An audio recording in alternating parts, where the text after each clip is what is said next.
Hey, what is up, guys? Steve here, and it is time to start another stream. As always, we've got Speedrunner028 with us. Hello. And we are going to be playing Meowscarada. Meowscarada. Sure, what he said. This Pokemon is going to be interesting. It's got... It gives me real Sneasel vibes. Got a million weaknesses. Its stab moves are in the stat that it's not good at. Yeah. But it does get better moves. Like, Sneasel's special attack's horrible. What is it, like 40 or something? And its attack's like 90? Something along those lines. This thing's at, I think, 100 attack, 80 special attacks. So it's a bit more balanced. I was joking with Speed before the stream saying that if this Pokemon was made back in the days of Gen 2 and things just had lower stats to begin with, this would be on par with Sneasel. They would have made it 100% the same as Sneasel. They would have lowered its attack to 90 like Sneasel. They would have lowered its special attack to like 50 or whatever like Sneasel. This thing would just be Sneasel, but worse. But here's the question. This is technically the grass starter of Scarlet and Violet. If this was the starter in Crystal instead of Chikorita, would it be better or worse than Chikorita? Oh, it would probably be better. Yeah. Just because Grass of the is... crit move thing. The crit move thing. Oh. If it didn't get that crit move, which technically doesn't exist in Gen 2, then we'd be really debating. Also, this Mega Horde thing, like technically the simple fact that it gets Mega Horde would make it pretty popular. Yeah, if you guys are wondering why it's got Mega Horn, that is a replacement for the move. According to my overlay, U-turn at level 24. And there's no 70 power bug move. It goes from like 25 to 120. I don't even think there is a middle of the road bug move in Gen 2. Would Twin Needle? I guess Twin Needle would have been closest, but still pretty much under, so it would have still been a downgrade. Yeah, I don't know. Well, at least Mega Horn will use its significantly higher attack if you want to go that route. Yeah. And when we start the run, I'll go over all the moves we backported, or I backported. Okay, you could use Wii. No, I ain't a communist. It's mine. All right, let me just make sure I want to have the move set on the other monitor. Yeah, I always keep the move set. Like everything you see to the left side of my monitor, I always have on the top of my monitor, just so I have a reminder of what level. Although recently with the Nuzlocke, I just stupidly copy and pasted the Dragonite moveset, and then when I was doing the Dragon one, I realized I was learning agility at like level 30, and my overlay said it was supposed to be like 40, and I'm like, what in the world is going on here? And then I was like, oh yeah, maybe I should have copy and pasted Dratini. That's funny. So I'm looking at what else this gets. We also get Mud Slap, Shadow Ball. We get Thunder Punch too. You plan on getting that? Oh, and I'm sure they totally plan this because it's totally a general thing. You know how like Pokemon like Charizard, they get if whether you choose to evolve them or not, it's getting slashed at 36. Yeah. Whether you keep a Charmeleon, it's gonna get slashed at 36. Whether it's Charizard, it's slashed at 36. Dratini and Dragonair are very weird. It gets agility at 30, but if you choose to evolve it into Dragonair, it also gets agility at 35. So hey, weird. What if you taught all your TMs and the game's like, hey, wait, you might want agility back. This is a good move. Yeah, it's just funny. It's literally just funny that it's like that because it's the same exact game. They didn't like, you know, they didn't do things differently from game to game. It's just like, hey, you know, this one Pokemon, they get it on level up. This other Pokemon, they get it again later. Yep. Yeah, Mud Slap's not a substitution. We never give Mud Slap as substitution because there's almost no very weak ground moves that exist. So this actually does get it. But Thunder Punch, I will actually get it just because we're still a grass type. Our move coverage isn't really that good outside of grass and dark. Like, we could use some other coverage. It might help with maybe Lance's Gyarados or something else. but I'll pick it up just in case. And you can tell Speed made this move set because he didn't give it fly quotation mark move. Hey, Steve, if you're making me make a bunch of these real quick, you didn't make the move set. I'm not giving it fly move if I'm the one making it. Just saying. But it's fly, but quotation mark move because you're not allowed to use it as an HM. Flying with a fly Pokemon that doesn't deserve fly is not flying. That's like my flying Krabby. That Krabby got fly move. All right, so are you ready?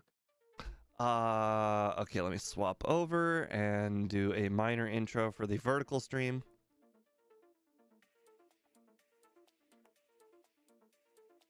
Hello, everybody. Hey, what is up, guys? Steve here, and we are playing Meowscarada in Gen 2. If you want to hear the expanded intro, check out the horizontal stream. We are just about to get started, so all right. Be prepared. I just went live on vertical too.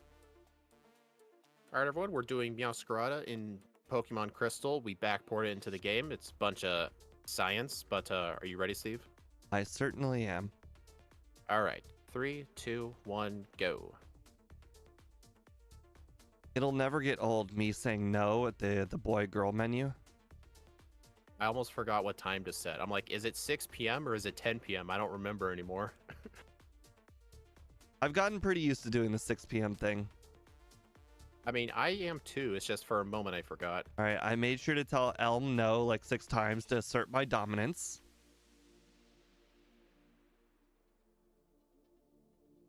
You can't just tell no or him yes like the instant he asks you.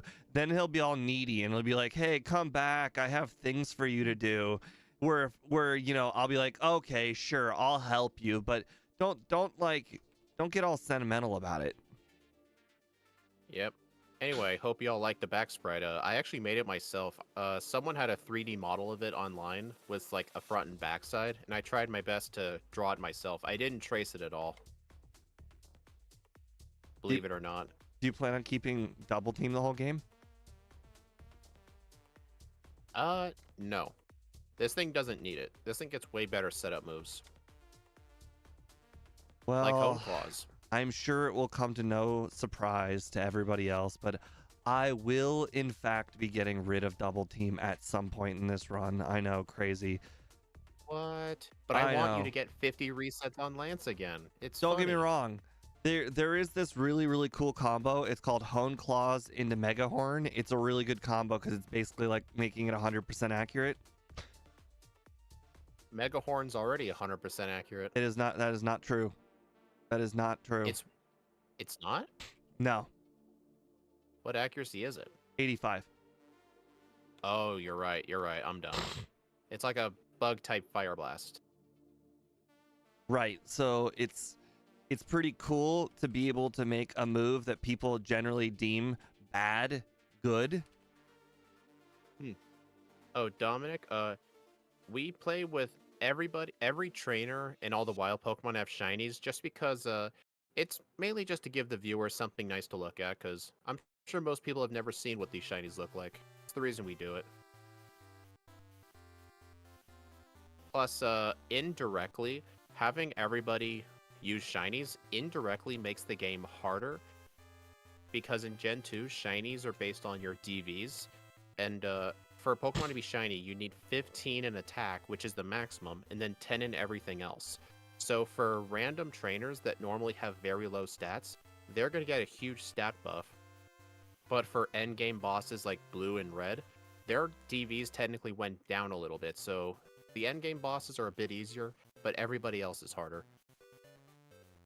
Plus, you may think, wouldn't the game slow down because of the shininess, little sparkles that show up? The fact that the text is instant more than cancels that out. Bug Crim, the answer to your question is, I will not be watching the individual plays, but I will be monitoring the box score. Yeah, so Dominic in my chat was saying, why are you killing so many shinies?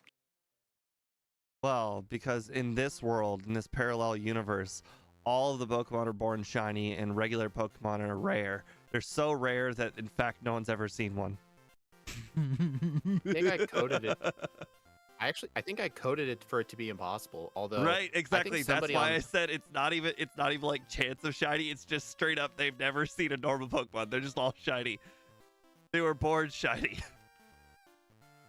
It's an even more of a weird anomaly on mine, because on mine all the trainer Pokemon are shiny, but all the wild Pokemon aren't. So it technically, if you really think about it, something in the Pokeball makes them shiny. Oh, the first move I backported is a Home Clause. It raises attack and accuracy by 1 stage. We've actually backported this move plenty of times. I think it's our most common backported setup move, I think. A lot of Pokemon get it. And it's a really great move. You could actually use Home Clause with inaccurate moves like Steve said, like with Mega Horn or like... What's another example? Rollout, or Rock Slide, or stuff like that. Anything that's inaccurate becomes more reliable. Oh, guys, I can finally do something. Don't tell Speed. Don't tell Disease. Last time I played a grass Pokemon, I didn't actually get this. You mean the Miracle Seed? Yeah. I remembered that from the start, too. Like, you weren't going to hide anything from me. But then again, I'm the guy who forgets oh, God. Other random things. Oh, my. That was a little nuts. So I faced a wild Wooper, and the power of Giga Drain was like 390. Yeah. That's really high this early in the game. It's a weird number, like 390, because the Miracle Seed really throwing off the power. Giga Drain. It's gotta be better than Vine Whip at this point, so I'll get rid of it. Yeah. Well, they are members only for now, Black Metal, but they'll go public in the new year. It's good to see most of you guys have already seen them. I saw the views went up on them. Are you gonna fight the hikers? Not on purpose. That one Onyx just got what I went straight from 13 to 14. I was at the low level too, so that was like a whole level. Well, it was nice having you for this very, very short amount of time. Alright, I don't think Steve's planning on getting this move, but I will be getting it. Yep, definitely. I will not be getting that move. Mm-hmm. You know what? I'm changing my mind. I'm not getting it. Smart. Strategic. Yep, totally. Andrew Palmer, have some class. What does that mean? It's clearly not. It's not. There's a fine line between what is it called? Mask party and a sexy party. This is clearly a Pokemon. Since it's in the Pokemon universe, it was going to one of those parties where you wear a mask, not a sexy party. Let's have a little. Kind of like that one scene from Romeo and Juliet, where they like go to a party and they're wearing masks. It's so they can't be caught together. I'm pretty sure that maybe if that wasn't in the play, it was in a movie of it I watched. Oh God, are you talking about the Leonardo DiCaprio one? I have no idea. I have no idea actually. They did a Romeo and Juliet. I remember watching this in high school.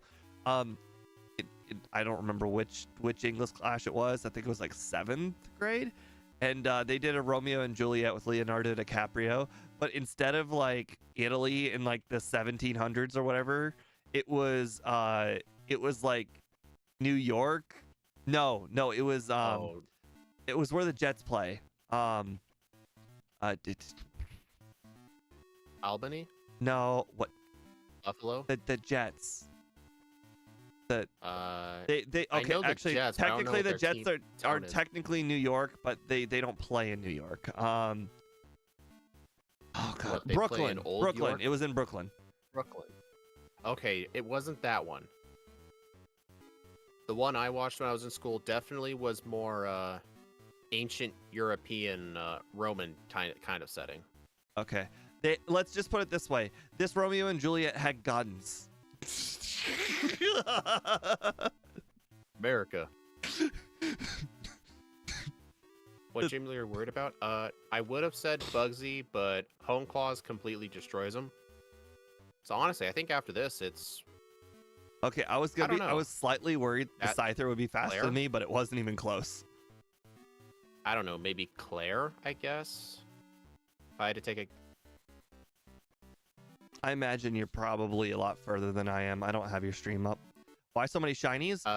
Just because it's a lot of people have never gotten to see what most shinies look like, so it's just a nice addition to the run.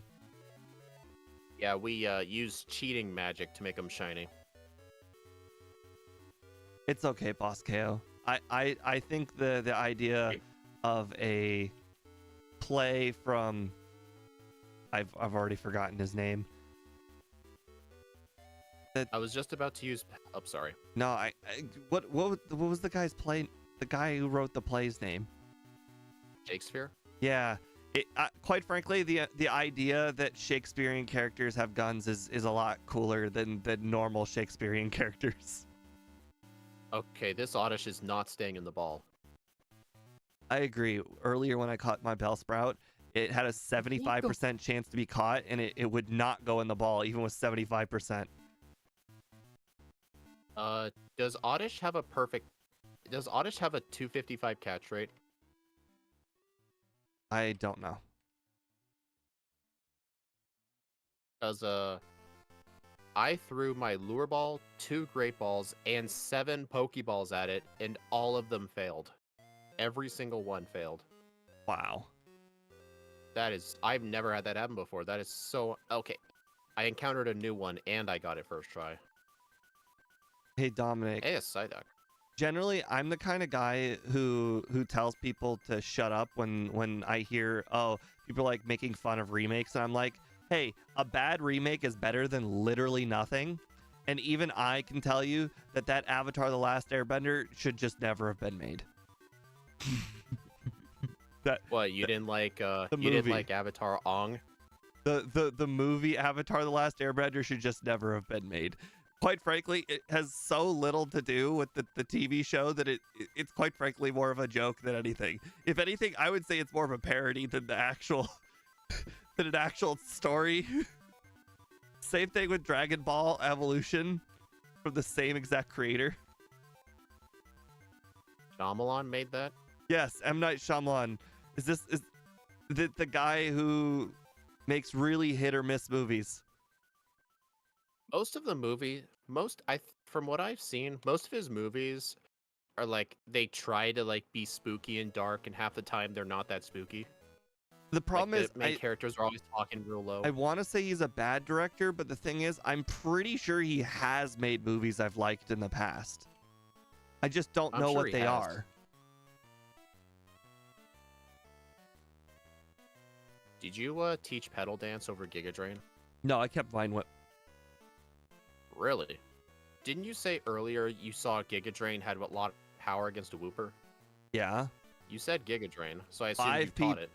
Well, yes, and I taught it for a very, very short amount of time. So you had both Giga Drain and Vine Whip? For a very short period of time, yes. Oh, okay.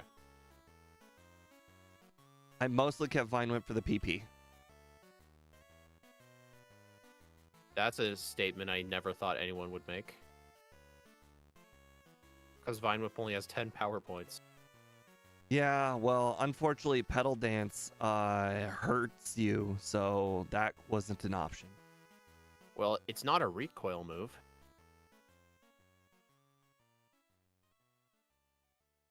Debatable. Hey, Steve, remember when I had to buy those Pokeballs because I couldn't catch the Oddish? I couldn't afford the Abra. Oh, this is gonna suck. Actually, never mind. Apparently Mud Slap sells for a lot of money. Oh, but Mud Slap was part of my red strategy. Now what are you gonna do? I'm just gonna have to be extra dangerous. Dragon Ball But still, Evolution was not made by the same person who made the Avatar: The Last Airbender movie, but they're both equally so incredibly bad that they're unwatchable. Are you telling me they were made by two different people? They made both equally unwatchable movies that completely ignored the story and the source material? The Happening was okay. I've never seen The Happening. Didn't look that good. I'm sure Steve's seen it. He watches all the movies. Is that the movie where people were scared of, like, literally nothing? Like, they were scared of, like, the wind because the wind was killing people or something? Not sure. I'm pretty sure that's The Happening. Nothing Steve, happened. That's why it's so ironic. Do you plan to get the Quick Claw? You know, I actually went up there by accident. I almost did, but then I realized I don't want the Quick Claw. I don't want Dig. I may as well take the shortcut to the tree. Quite frankly, I didn't really think about the late game moveset. I only looked at the early game moveset, so I am not super prepared for this mid game. Plants were the killers, but plants like carried pollen and it was in the wind or something like that. It was a really dumb story. Let's just say that that movie is so old that I think I remember hearing about it or seeing it in theaters. And Speed and I were having a conversation. I don't ever go to the theaters anymore. Nope. He says the only time he ever did was for Endgame and what was the other movie? And dang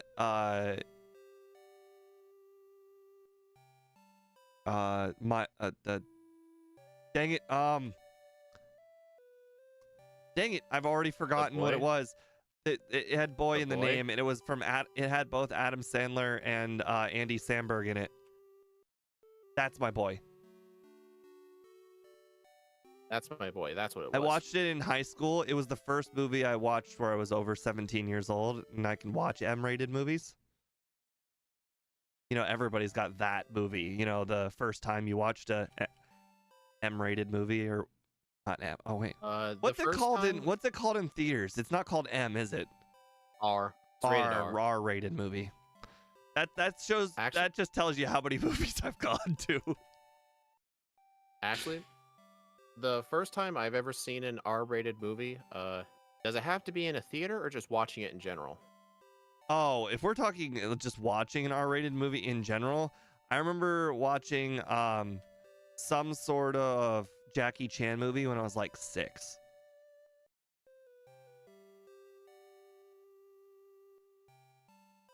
So I remember, I think I watched the original Deadpool. My friend had an MP4 copy of it from somewhere. He put it on a flash drive and gave it to me, and I watched it on my laptop at home.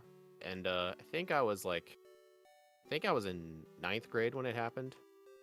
Wait, but that's so close to being able to legally watch them.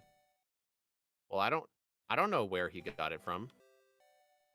No, I'm saying in 9th grade, you were already really close to just being able to legally watch R-rated movies. Well, the problem is, you know, I live far from everything. I almost never go to the theaters as it is. Right. If I want to watch a movie, I just like if there is a movie that I absolutely need to see so incredibly badly, I'll just use the piracy site that I normally do, and they have cam versions of the movies, and those movies are the cam version of the movie is basically exactly the way it sounds like. Someone took a literal camera into the movie theater, recorded the entire movie, and then uploaded it to the website.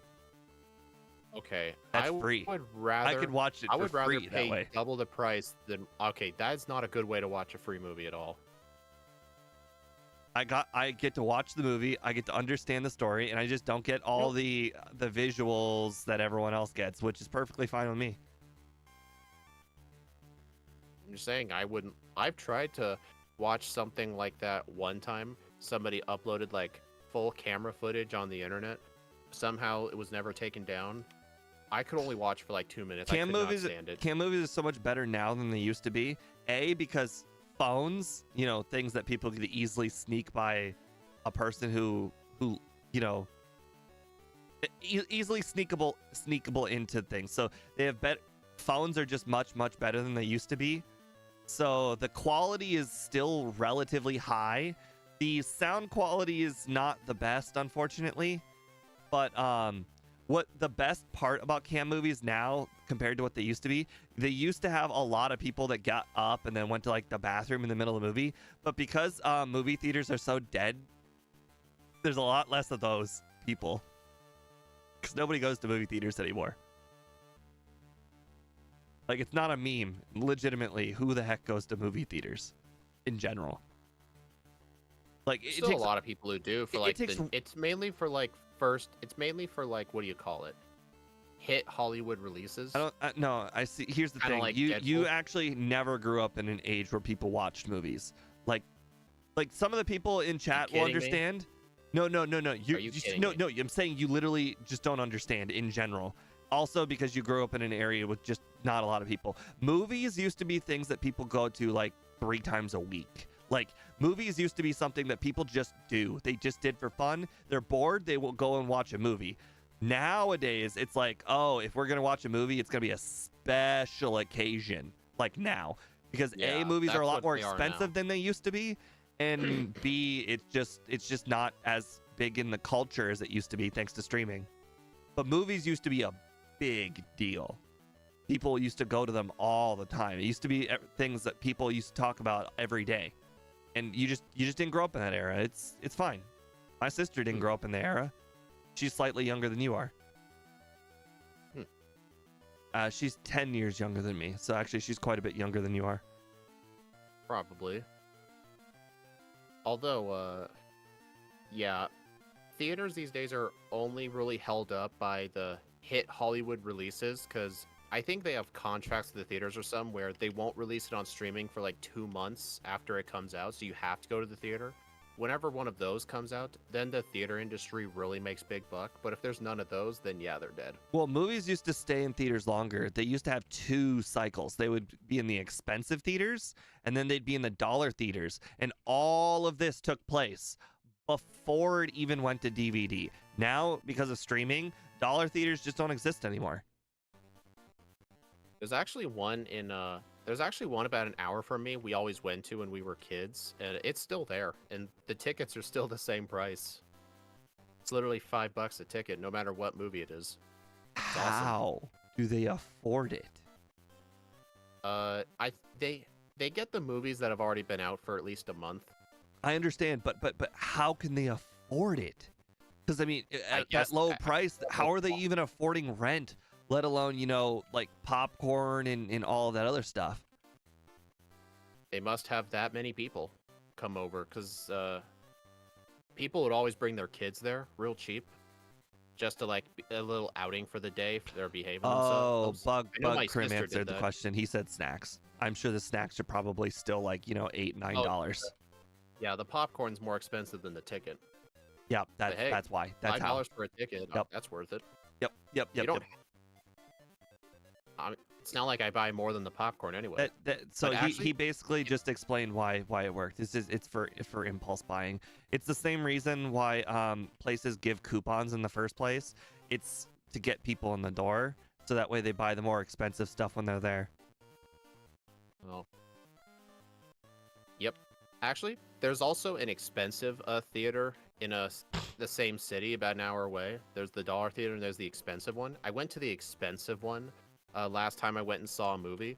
The ticket price was, instead of $5 like the cheapo theater, it was like $15, and the snacks were double the price.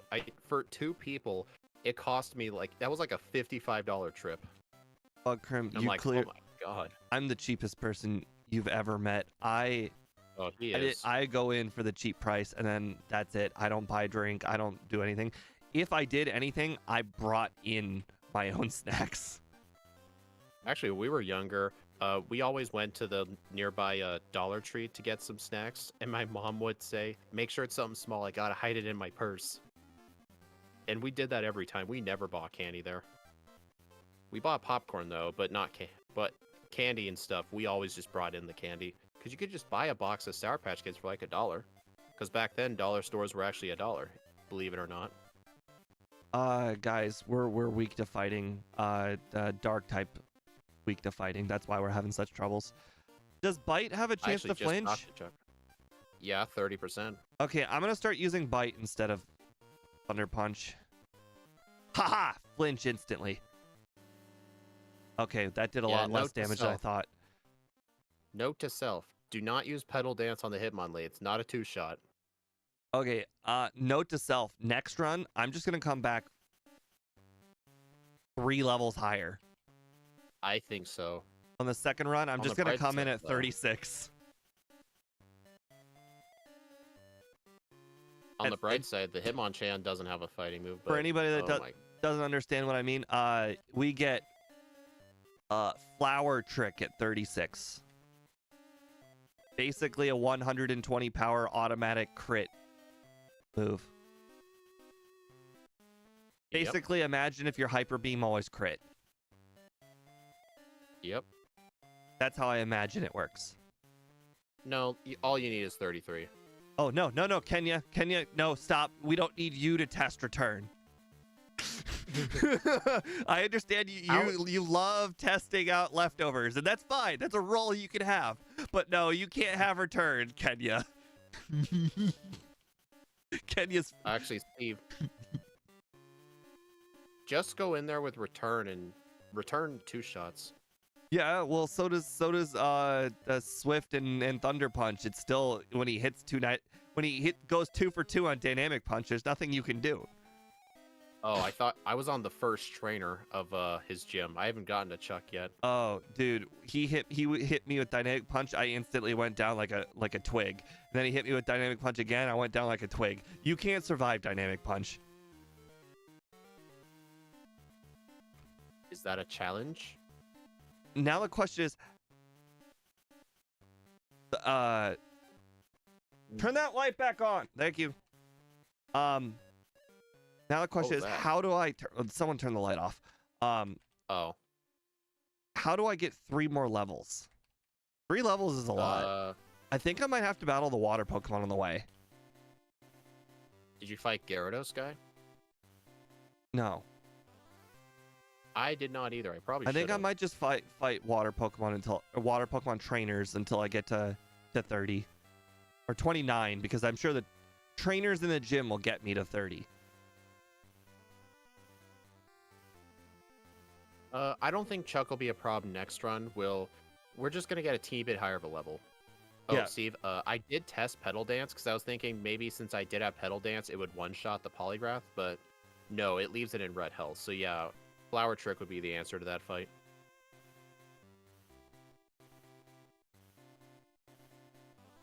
So, I actually don't even have a grass move. My moveset is currently Thunder Punch, Bite, Hone Claws, Return. Oh. It's the weirdest moveset I've ever had. It feels like the most diverse moveset I've had in a while. Yep. I actually don't have Thunder Punch just because at the time I couldn't afford it. Because I had to go buy extra Pokeballs. I just sold everything I had to get it. I also couldn't afford it. Well, I couldn't even afford the Abra in the first place, remember? I went into town with like $500. I'm just letting you guys know, if you interact with the bookshelf behind the button, it has words. Apparently books have words. I don't know if you guys knew this. Knowledge is power. They coded the bookshelf to have words. You know, theoretically, you know what'd be really funny? Like, well, some examples of signs we always talk to, like the one in front of the warden's house in red and blue, or the sign next to Lance in this game. Imagine if I went in there and I changed it to be a secret message and just never said anything until one day somebody talked to it.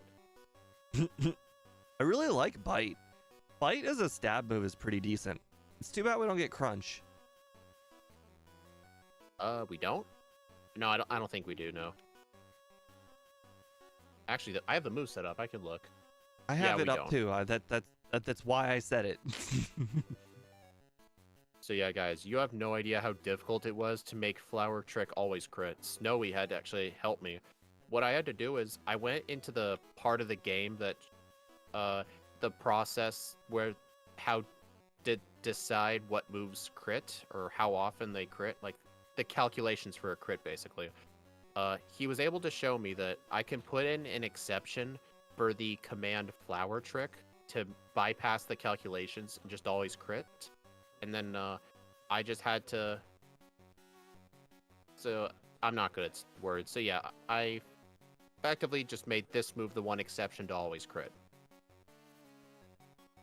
I told him to just make it so all moves that always crit, just always crit. But he didn't do that. That was the... I actually tried that, but for some reason it didn't work. You could get rid of... Why wouldn't you just get rid of the entire formula and just make it one? It's a bit more complex than that. Oh, hey, Alastra in Friends #2. Hope I said that right. That's a really long username. Hello, Aunt Mao. Oh, what? Just replace every single number in the entire formula with one. All of them. The formula will calculate 1 divided by 1 equals 1 times 1 over to the power of 1, and it's just all going to be 1. Yeah, the way Snowy gave me was a lot simpler than that. I only had to add 2 lines. I didn't have to delete anything. I just added 2 lines. Hey, Dust Yankee. Pronounce my name. I'm sorry. I tried my best. There's only so good I can do. Oh no, Douglas got me. Oh, how did you catch up so fast? I don't know. Got me too. Hidden power. No. The chance to flinch is better than extra power. If you guys are wondering what our hidden power typing is, since we always run with perfect stats, we always have hidden power dark. So it could be used as a good stab move, but I think the chance to flinch is just better. It's the reason Scott has an addiction to headbutt in Gen 2. Just because of the flinch chances. I mean, 30% is still a really good chance. Jung Mo-O might be surprisingly bad. Why surprisingly bad? I know it's going to be bad. It's a first stage Pokemon. When Steve and I made a lot of these polls, we had to agree that we can only put in Pokemon that get some sort of setup move. Yeah, if they don't get a setup move, it could get real bad real fast. Yeah. It doesn't have to be like Hone Claws. Like, even if it had like Iron Defense, that technically counts as a setup move. So something like that. Oh, Black Metal, thank you for the $1.49. That was impressive. I just one-shot the Steelix. Yeah, earlier you were talking about Jasmine being concerned, and I'm like, why? We have Flower Trick. It's not super effective. Dude, it's a special move. It may as well be super effective. Haven't you learned from Gen 1 rock types are weak to fire? This is true. Haven't you learned this lesson by now? This is true. Except for Rhydon. Oh, it's because he ate those pink berries and swam in the water, so he gained a fire resistance. Yeah. Isn't that how it works? Yeah, the rest of them are weak to fire. Okay. Yeah, I'm really loving this Flower Trick. Doesn't it feel like Gen 1 again? It does. You know what's funny? If we were to backport this into Gen 1, I wouldn't have to do anything complicated. It would just always crit anyway. But now just imagine if this move was not the grass typing and didn't resist almost everything. You know, it never dawned on me. Is that the Sunny Day girl next to the 3 Magnemite guy? Yeah. It is.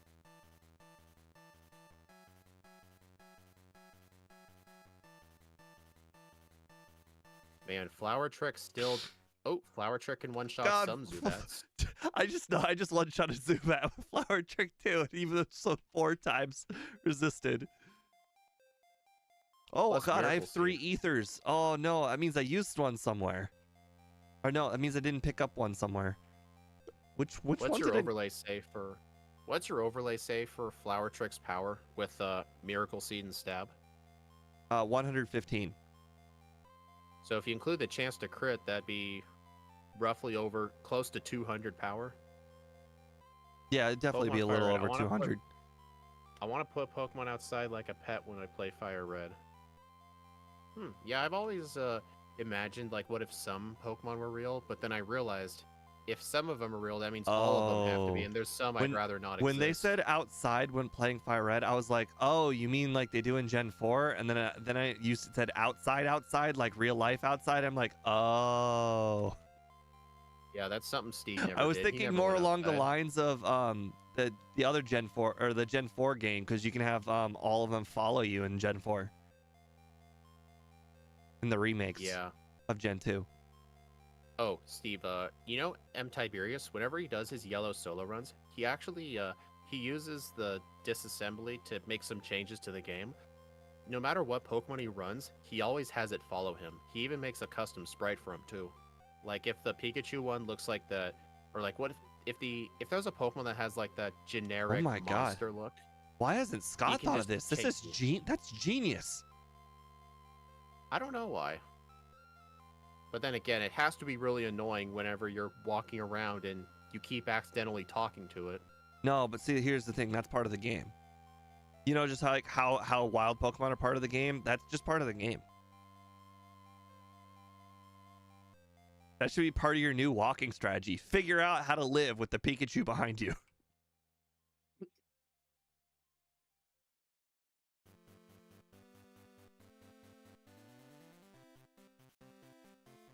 Oh God, I've gone through all my full heals already. That is probably not good. Not real life outside, just outside in the game. Yeah, that's what I thought, like Gen 4. Alright, I'm gonna save here. This rival fight could be tricky. Yep, it's really tricky. Are you gonna one-shot all of them or not one-shot all of them? I agree. Why do you have to be like that? Well, I was like that because I already did it. He's basically just a cacophony of one-shots.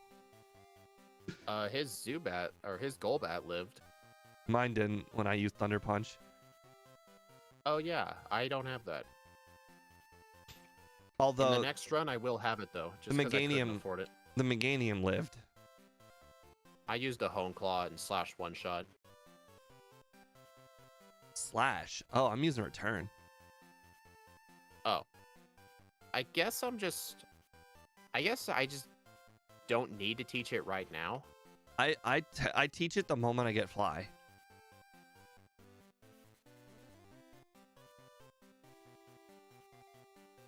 Boy, just knowing that Flower Trick's power is actually double the way it is, even Pokemon that are resisted, I just use it.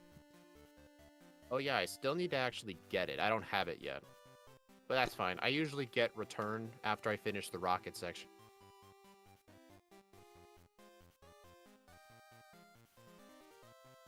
Oh, do you do the thing that Scott does with, like, after talking to the guy on the bottom of the floor, you go up the stairs and then you go up the elevator so you're all in one building? Yep. I don't like that trick. I don't think it's very good. Well, it allows me to prevent 2 separate trips because normally I'd also buy vitamins there. I understand, but I'm saying the walking up and then walking to the elevator, I think is equivalent to just using an escape rope and then walking back into the building. Well, maybe so, but usually by this point in the game, Return is guaranteed to be way stronger than whatever Headbutt was. Because right now my friendship's only at 218. But if I had gotten Return earlier, it would have been a lot weaker, so it's better to get it when it's stronger. So Return is about like 10 power higher than Headbutt by the time you beat Chuck. Yeah, but having to fly to Goldenrod just to get return and then fly to yes, I understand what you're saying, but we're also comparing it to pre having fly, and pre having fly is even more inconvenient. Once you have fly, it's just like, oh, this is just a thing you do. Yeah, I mean, I know it's quick, but that's still like an out-of-the-way trip. Plus, it's not like we desperately needed return for the rocket grunts. I just consider it part of the route. All right, got it. I'm gonna get Thunder Punch too. See there, it was all worth it. You just did two things in one trip. Well, got some money. May as well buy some vitamins. See, just did the whole thing at once. Congrats. Would Polly like a cookie? I would like a cookie, yeah. Chocolate chip. Actually, no, I don't like chocolate chip cookies. When I said Polly, I assumed you understood that Polly only gets crackers. When I was 11, I started playing Fire Red. I played so hard. Finding Pikachu was my main mission. After a year, I used cheat codes. Okay. Can you not get Pikachu in the forest? No, you can. I'm guessing it was on and off, because Pikachu's only a 5% encounter in the forest. Like, give it like 25 minutes or so on a cartridge, you'll find it. I'm guessing you like played it on and off. I guess if you don't have a game guide or friends, you might just not know it's in the forest. I think so, yeah. Maybe you just didn't know. Cause that's true. I never knew Pikachu was in there until one day it just randomly showed up. Because I have an unwritten rule that you must evolve your starter before the first gym. I always knew Pikachu was in the forest. There. Why did I use an Aetheron Slash when I could have just taught Return? You could have fucked up like I did. I accidentally pushed the boulder one too far. I had to leave the room and come back. Oh, so you're a bit ahead of me now. I guess you caught up at some point. Well, yeah, because apparently that's how you save time, is when I went to the goldenrod to get items. I guess that's true, yeah. I did my goldenrod by while you just went straight to the cave.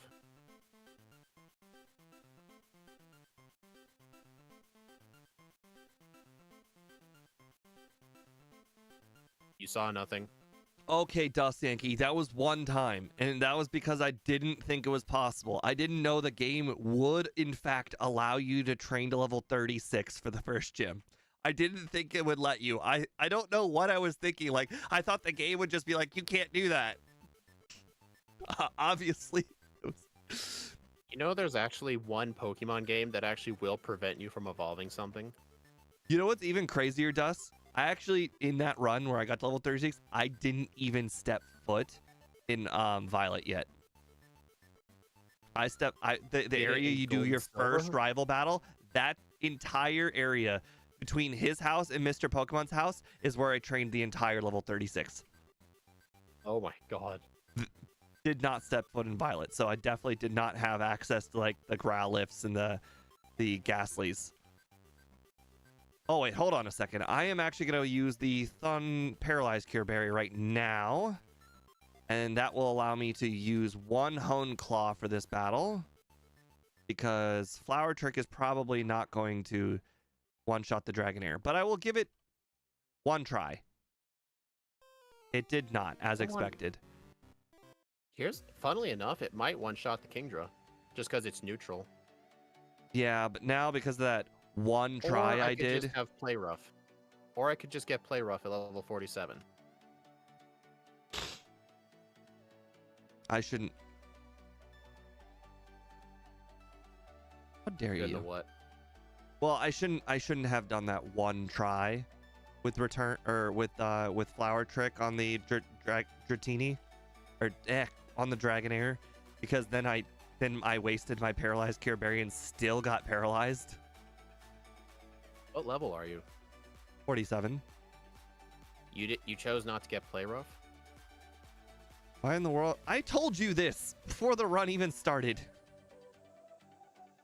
I told you that fairy moves blow. You can literally one-shot Claire's whole team. Guess what? I don't have a reset here. I didn't get a reset. I finished at like 3 HP remaining. You said first attempt, so I assumed you died. Oh. That I can see where you could assume that, because that makes perfect sense. No, see, here's the thing. What I did was I magnemited it, where I just decided, hey, you know, being paralyzed is not a big deal. I'm just going to keep attacking anyways. It works. So does that mean you're going to use Icy Wind for the Dragonairs? 100%, absolutely, no question about it. Literally the best strat. Prove me wrong. Icy Wind's gonna be way better than Play Rough. For Lance. Play Rough will also help with Karen. It might one-shot her Umbreon too, so I won't get sand attacked. This is a risk I'm willing to take. Although, You know what I just apparently realized? Flower Trick doesn't have infinite accuracy, so, you know, there is that. Yeah, I realized last minute it should have infinite accuracy, but we didn't have enough time to fix that, so it's at 100% accuracy, so it shouldn't matter most of the time. It's not like a whole Electro Web situation where making it a 30% chance lower speed instead of guaranteed like it's supposed to be actually made a difference. Yes. That's what Steve kept telling me. Yes, because Charizard, it would have saved me resets on specifically all the Charizard encounters that have Flamethrower or Fire Blast. Oh crap, I don't need to do this battle. Darn it. Are you doing Victory Road Trainers? I wasn't supposed to. Oh, hey, Chow Ticken. I hope I said that right. How Meowscarada would do in Gen 4 and 5? I would not know, because I don't do backports in those games. Gen 3 is as far as I'll go. And even if I do Gen 3, Flower Trick wouldn't be backported, so it would probably suck. Could always be worse. It could be like Sneasel. Hello, Slippy. Just remember, this Pokemon is basically Sneasel, but they actually gave it more love. Right. I don't know if you guys have noticed, but if you take a look at my overlay, there is a shitload of weaknesses. So many Our physical and weaknesses. special? The physical special split, do you mean like, are all grass moves still special? The answer is yes. So Flower Trick is a special move. I'm pretty sure Flower Trick is a physical move in Gen 9. I have absolutely no idea how this does this Pokemon literally have like the most weaknesses of like of all Pokemon? Because I mean, like, of like how many Tyranitar exists? How many more Pokemon have like significant, like, okay, this has 7 weaknesses and one of them's a double weakness. Like, how many more Pokemon are there that can have this many weaknesses? Tyranitar's up there. With 7.5 weaknesses? Tyranitar's weak to like a third of the types in the game. Yeah, so is this. Yeah, exactly. You're asking, does anything else compare? And I just listed one. Oh, Steve, I'm just letting you know, at level 50, you outspeed all of Red's Pokemon. So maybe we should fight Red now. This is true. Is Fairy special or physical? I made it special just because, I remember, to memorize what types were special, people would just reference, think of the evolutions. All the evolution types plus Dragon were special. So I used that rule and made Fairy special. It makes the most sense, honestly. You know, I will say, most of the damage that I took from Will was just me hitting myself. Most of the oh, you didn't use one Home Claws like I did. Yeah, I can see that. No, I did. But the Xatu turn 1 confuse raid me. Ah. Usually, I would get the Bitterberry on one of the first routes for that fight, but I didn't get it.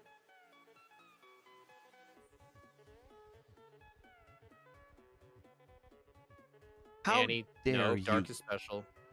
How dare Crobat decide to live? Ridiculous.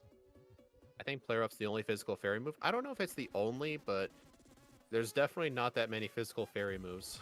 Ooh, interesting. Oh, right. I still have Bruno. I was about to say, I'm just like a tiny bit damaged. Maybe I should consider going into the next battle with just a tiny bit of damage.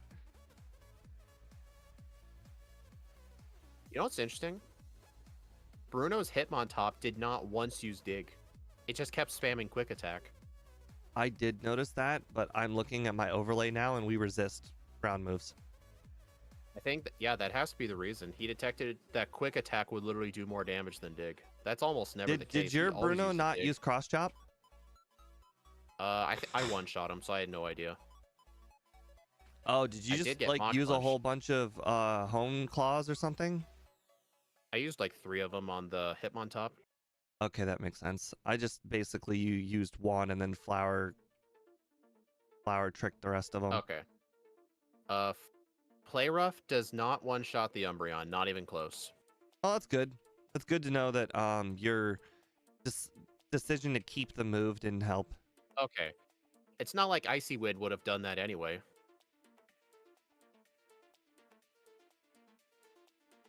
Well, I just got a reset on Karen. These things happen. Yeah. Does Flower Trick one-shot? Not even that one. Okay, this might be the fight where it actually mattered that I didn't code Flower Trick properly. Because this move is... Oh, wait, no. Hone Claws cancels that out. Never mind. Actually, wait a minute. Why didn't I just set up Hone Claws on the Umbreon? The world may never know. Steve probably remembered this, but I didn't. I actually didn't. I have 2 returns left for this battle. Hone Claws completely cancels out Sand Attack strats off of this person. Okay, I beat Karen first try. I don't even think I took any damage. I'm upset now. Since you just beat her, that means I was ahead of you, but I had 2 resets, so... Yeah, you're ahead of me now. Darn. You should have coded it to be infinite. Yeah, that's what I should have done. I didn't know at the time that it was, but when the funny thing is we didn't even know. Like 10 minutes. I literally asked Speed, is this a mistake? Like, I thought this was a typo on the moveset. He had Flower Trick as infinite accuracy. I'm like, oh, did you make a typo here? And he's like, no, I don't think so. And I looked, I'm like, oh, it is supposed to be like Swift, but it was like 10 minutes till stream. It was too late. I made a mistake on Lance. I got to reset. What'd you do? I forgot to do something. Did you forget to stop the ghosts that were coming through? Yep. I saw all the ghost types, oh my god, it lived. Okay, well, we're gonna go ahead and rare candy. I'm level 54. What level are you? 53, and it lived. Dragonite lived. It was the boy who lived. How many Hone Claws did you use? I used like 4 of them on the Gyarados. Did you not set up enough? I used, well, I was... Okay, well, shut up. I feel like that's on you. Oh, come on! This Dragonite, even with 2 levels higher, it still lives. Do you not have Hone Claws anymore? Shut up! I tried to defeat it with Icy Wind, because this was the strategy I came up with, and I was married to the strategy. The strategy. You know what I will admit, though? I did not use Play Rough on Lance at all. You're right, it's not good. If it didn't one-shot the Umbreon, there's no way it would one-shot the Dragonites. Okay, well... I mean, now... this thing had higher special, maybe. Let's go return easy clap. Yep, okay. That's the whole Kanto section in a nutshell. I shouldn't have gotten 3 resets on Lance, and quite frankly, it was my own stupidity that got the resets in the first place. And now I'm stuck with Icy Wind. I think that's more stubbornness. Well, at first it was stupidity for not teaching Icy Wind, and then it was stubbornness after you pointed out that I could have just Hone Clawed it. That was the strat you told me you were going to do. I'm like, are you going to Hone Claw the Gyarados? And you're like, oh, 100%. Oh, God. Oh, God. You didn't detect the sarcasm. Oh, God. Darn it. Can you imagine if someone actually said something very sarcastic to you and you're like, you took it face value and then they thought they were being funny and you thought it was legit and then it ended up being legit? Yeah, and it backfired on you because it actually was the better strat. I couldn't believe that. What's that meme I thought DJ Khaled says? Congratulations, you played yourself. I sure did. I sure did. Oh, guys, there was this one time Steve and I were facing each other in a Pokemon card match a couple of weeks ago. This is relevant. He was about to destroy me, and then he's like, all right, Speed, how do you want to die? Do you want me to kill your Lugia V-Star, or do you want me to kill your Iron Hands? And I'm like, okay, kill the Iron Hands. And then he killed the Iron Hands. And the Iron Hands had an energy card to it called the Legacy Energy, which makes the opponent take one less prize card. So because he didn't see it there, I was still in the game and I beat him. It was hilarious. And I had the victory. I pointed it out, and I was being sarcastic, like I had the win in the bag, and then I was just letting him choose his fate, and then he chose his fate, and it backfired. Hey, he listened to it too. And then when he did it, I was even surprised because you may thought I was being sarcastic, but I actually forgot the Iron Hands had that energy on it. Well, see, here's the thing. I'm a dick when I play card games. I mess with people's emotions all the time while playing with them. Sometimes I feel like it actually does help me win, but in this case, like, I do this all the time. So Speed, probably expected me to make the right play after saying all that stuff.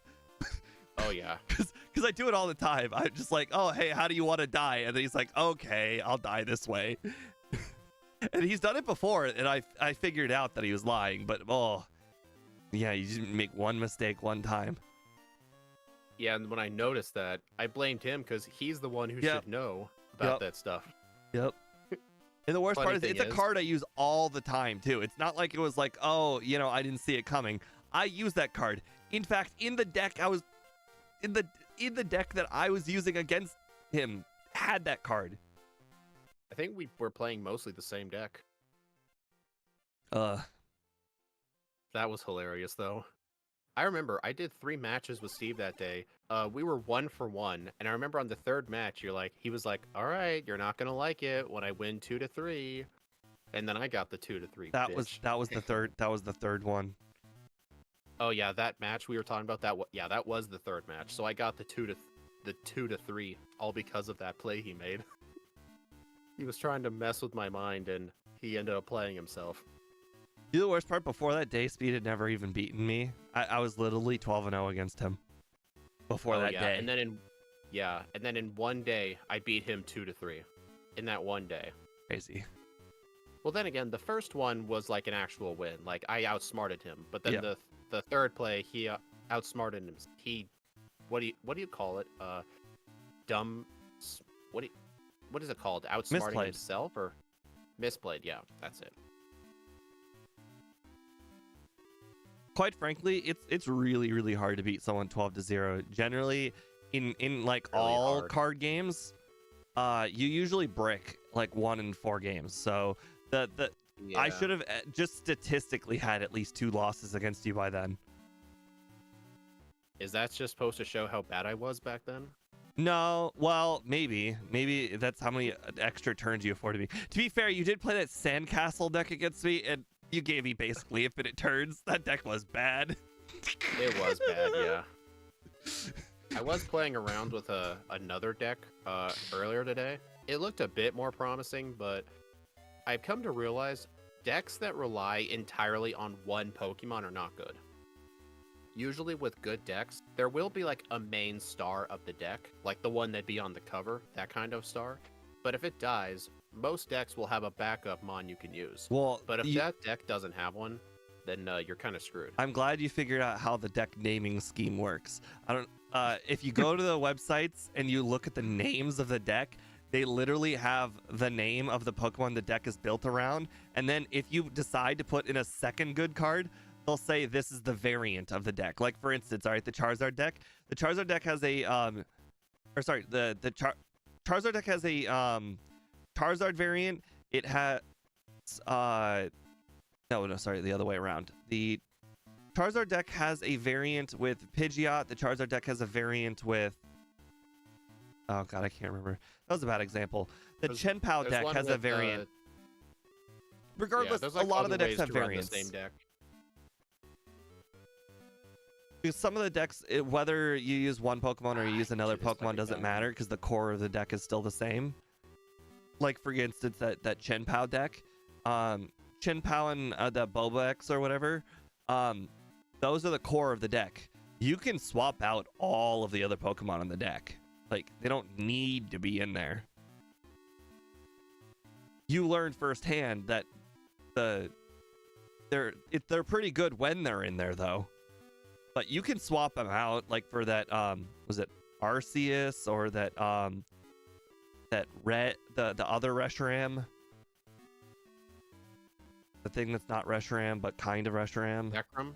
Yeah. Oh no, never mind. I guess Kyurem? was it the Kyurem? Oh well. Regardless, yes, the decks usually run around like 1 or 2 cards, and then you can swap Yeah. around the second or third. But yeah, the new deck I was trying though, the problem with that deck is the deck only contained the cards I disconnected for some reason. Okay. It had the Sylveon EX from the new set. It also had Dusknoir to like help put damage counters on the opponent. And the only other Pokemon was for like attacking purposes.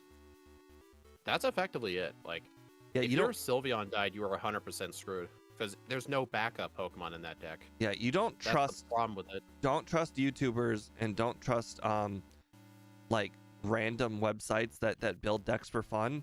You only trust tournament websites, and the reasons are quite simple. People who play in tournaments test the decks out hundreds of times. So when you are playing a list built by somebody who played in a tournament, you can sit pretty on the fact that that guy played that deck. He figured everything out. He figured the energies out. He figured out the Pokemon. He figured out everything, and all you have to do is just play it. Yeah. But people online who do it for fun, they probably only played like 5 or 10 matches at most. It's not really a good way to practice it. Yeah, and the best part is they're usually YouTubers, so that means they picked and chose the matches that they showed you. They 100% do. They're They like, probably hey, did, this like- deck they it went probably did, 5-0 when I played in ranked. Here's the 5 games, and it's like, maybe you had like 5-4, but maybe you got removed all the losses. Or better yet, they'll show off a deck and then show off 4 matches, but it probably took them 16 matches just to film those 4 matches, if you know what I mean. Mm-hmm. But still, I made it just for fun. But I probably shouldn't have done it in ranked, because Yes, when you play new things or you want to have fun, you should definitely play them where they belong. no, what I was about to say, in the TCG Live, when you build a deck, there's an option to practice that deck against the computer. The computer will play against you, and if you Ooh. lose, it doesn't affect your ranking. But That's what I should have done. The problem is no card game has ever coded a good computer. That's true, yeah, but at least it'll give you a sense of feeling without risking your win streak. Better than nothing. MTG Arena's bot that they programmed that you can play against was so bad. We used to like, me and Angel used to send each other screenshots of like the records for how low we can get it to we can win by. Like for instance, can we get the computer down to negative like 5,000 life? Can we get I don't get it because I don't know Magic. Well, imagine if your Pokemon did like 500 damage, but it had an effect where like if you gave it another energy every single turn, it would do 30 more damage and then 30 more damage, and you just kept doing that the entire game over and over, and you just kept on stacking the damage until you decided to attack that final Pokemon on the opponent's team, and then you did like I don't know, 1,000 damage. And then I would send that screenshot of me doing 1,000 damage to Angel, and then we try to top each other. Basically Against the that. bot because it's that bad. Yeah, because the bots are awful, and there is just no good card game bot. You have to No. play real people. There just is no substitute. But here's a question though. With the Pokemon TCG, if you match just against friends, does that still affect your win-loss score? Yep. Dang. That's why I'm a little shocked that it does, because it doesn't affect your rewards. So if it affects your win-loss rate, it should affect your rewards. Otherwise, it should just not affect your win-loss rate and just not count.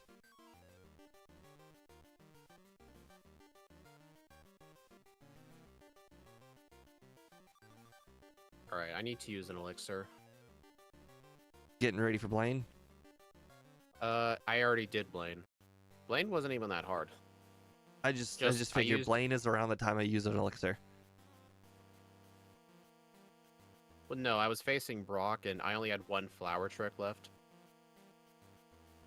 But yeah, Blaine's easy. Use a home clause on him, and then flower trick the Med Cargo, and return the rest.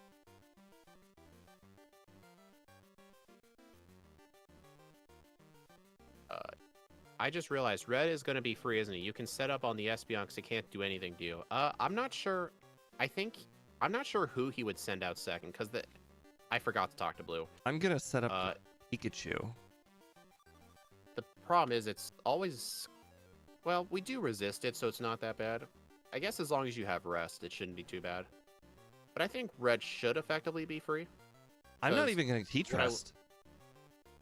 So you're just gonna reset if you get parried? I see the error in my strategy. Okay, well, if you're gonna set up on the Pikachu, okay, yeah. I will. Okay, yep. I was thinking, oh yeah, I'm just gonna take as much damage as I'm being dished out, and therefore I don't need to rest. I completely forgot about paralyze. I would have thought of it though when I after the first attempt. You got paralyzed? Also, the opponent sends out their Pokemon based on what type their moves are for super effectiveness. I don't think Red's Pokemon have any fighting, bug, ice. Well, the Blastoise has Blizzard, but he'll see that Venusaur has Sunny Day, which is technically a fire move. Charizard has Flamethrower and Wing Attack, and the Blastoise has Blizzard. But then he'll see Blastoise is weak to Grass, so he would either send out Venusaur or Charizard. Honestly, I'm not sure which of the two will be sent out. It'd be one of those two. Usually it's the Venusaur more often than the Charizard, because actually it might be the Venusaur, because the AI will detect that the poison typing resists the grass typing, but I guess the fire and flying does as well, so I have no idea actually who will send out. Y'all saw nothing. I truly didn't see it. I don't have your stream up. I totally didn't try to get the rare candy at Mount Silver just to fall down the ledge. Oh, that's embarrassing. You know, how come I keep saying y'all saw nothing and I go on to describe what happened? I do it all the time.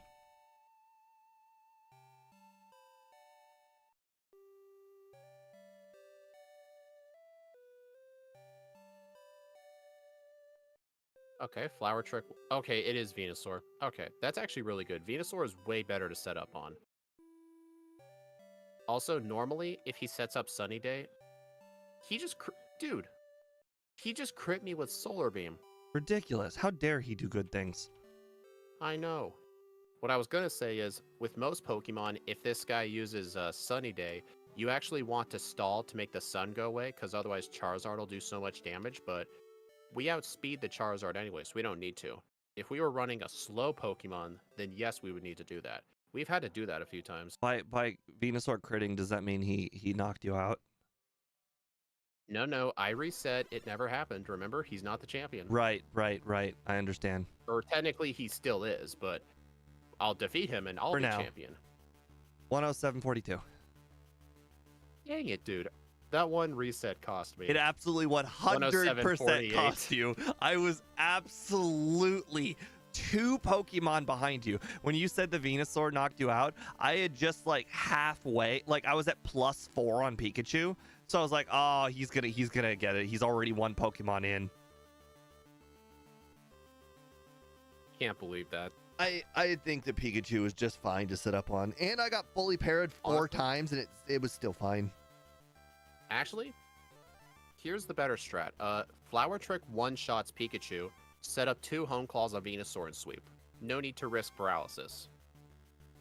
Oh, I did the whole Did 6. you not have Flower Trick? You didn't have Flower Trick anymore? I did. My final moveset was Flower Trick, Rest, Home Claws, Return, but I didn't use Flower Trick. Oh, well, as a future reference, you can one-shot it with Flower Trick and then set up on Venusaur. So I didn't have to teach Rest at all. My moveset's still the same. I didn't change anything. Where I don't even remember where I got my reset. Oh, Chuck and Lance. I got 2 resets at Karen. I had 1 on one of Chuck's trainers. Oh, right. I had 1 in the hiker. Where was the other reset I had? Okay. So if I I were don't remember. if I were to want to improve my strategy, there was get to Got the level 36 for Chuck. So battle a bunch of the Oh, trainers yeah. in the water. Now let's see. The other point was Use Home Claws on Gyarados. No Icy Wind. who did I lose? Oh, right. I lost against Lance and Bruno. So for Bruno, I mean, just use Home Claw and Return. Don't F with Flower Trick. That was a really stupid thing I did. And then for Lance, it's just use Home Claw and Return. Don't bother with Flower Trick again. Or don't bother with Icy Wind. My bad. And that was it. Honestly, I could eliminate all my resets. Literally, I will just make everything consistent. Now the question is, how do I consistently beat Karen? Oh, I have an idea. What's the main threat of it? We have Home Claws to cancel out The main Sand threat Attack, right? is Sand Attack. But with Home Claws, I know it cancels it 100% what I'm gonna do. So, that last run, I used the Paralysis Cure Berry on Claire. Yeah. I think I'm just gonna use Home Claws and Return, and if I get paralyzed, It's not a big deal. I'm gonna save that Paralyzed Cure Berry for Jasmine, for Karen, and what I'm gonna do is I'm gonna 2-shot the I'm gonna 2-shot the Umbreon with either Return or with Flower Trick, and then on the Vileplume, I will use 2 Home Claws, maybe 1 Home Claws. She's gonna try and use Paralyze on me or Stun Spore on me, so that will the Paralyzed Cure Berry will knock that off, and it'll just be me and Sand Attack, I guess. At that point, but at least I'll throw away the Paralyze. Like, get hit by Paralyze is just as bad as Sand Attack misses. Okay, that's not the strat I came up with. I think the strat I came up with just now is going to be more consistent. What I was going to say, since Home Claws effectively cancels out Sand Attack, the only other thing Umbreon can do is Confuse Ray. I'm thinking of giving the Bitter Berry during that fight. Get off 1 Home Claws, because she'll always use turn 1 Sand Attack. I'll keep setting up until the Bitter Berry is used up, and then I should sweep with Return. Where's and I the guess Bitter Gengar Berry? will be right next to the guy who wants the Spearow on that one route. The fat guy gives the Nightmare. Interesting. This I is usually good. only ever use it for Will. This is good. So but you just I say think- we're gonna spam Home Claws, and if she uses Sand Attack, you end up with a +1, no big deal. And then until she uses Confuse Ray.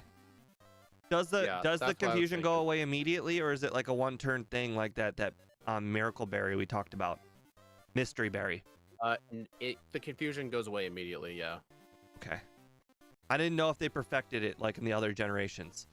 Yeah, I've used Bitterberry on Will before, and that's exactly how it worked. He would confuse, and then Bitterberry canceled it immediately. It's like the Paralysis Berry. Okay. For anybody that doesn't want or was like, well, of course the berry does it immediately.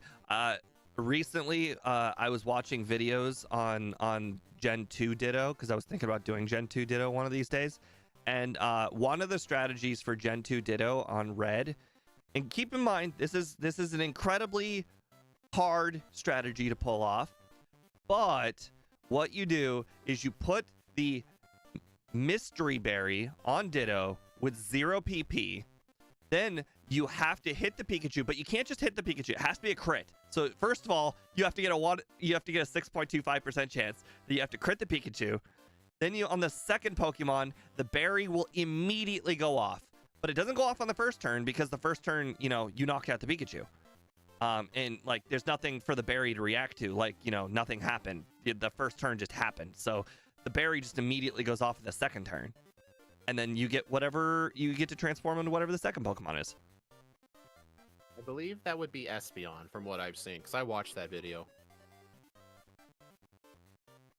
But for anybody who's wondering, Ditto's basically impossible in Gen 2, but I would give up on Red and not give up on Blue like Scott did.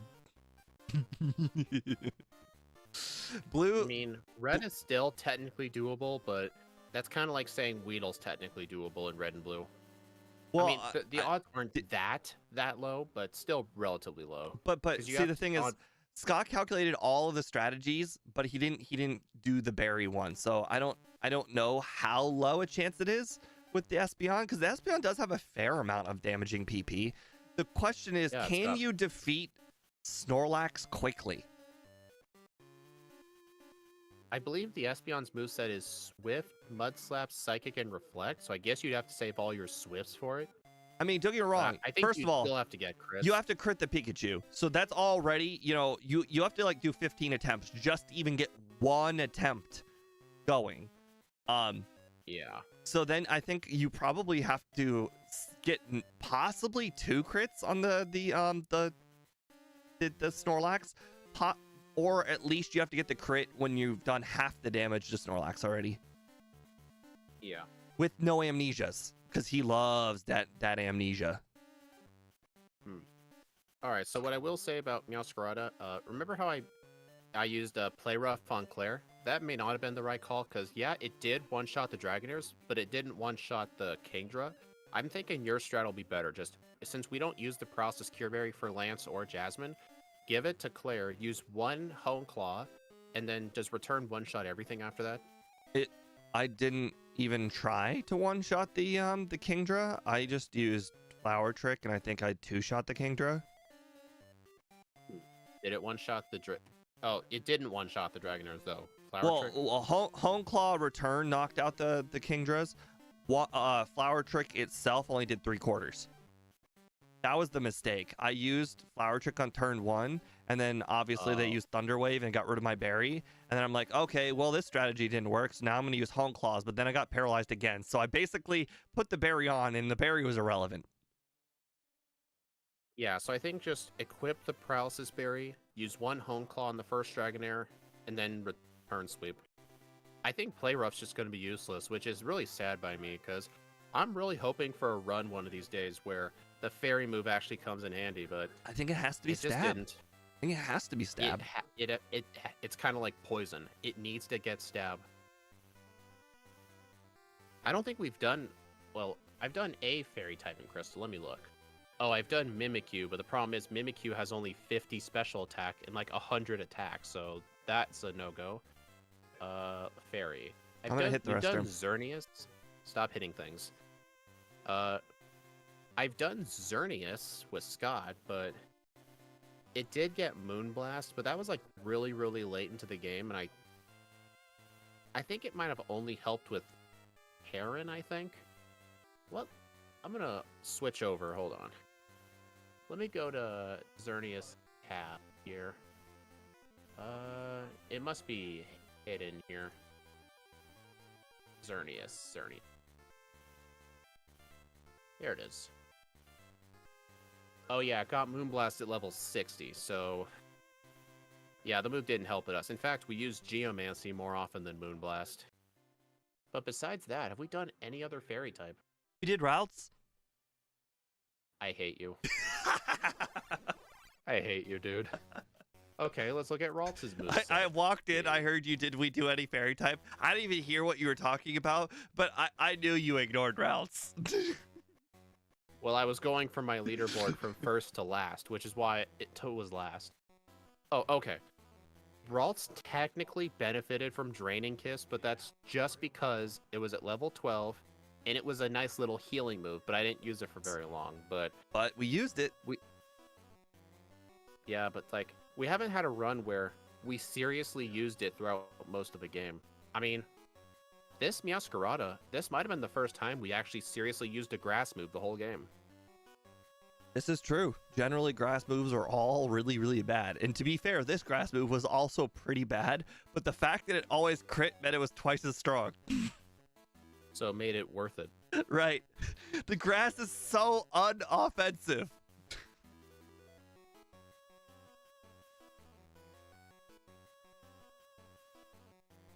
But yeah, this will be a much improved for second run. I have the over-under at 106 to 109, so I think I will beat this first run just because there were points that were really bad. Oh yeah, but, I definitely think there will be much easier to get at least 2 minutes faster, probably closer to 4.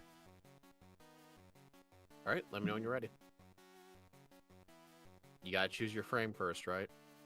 Absolutely. Let's see. I did a weird frame last time. Let's go with a normal one.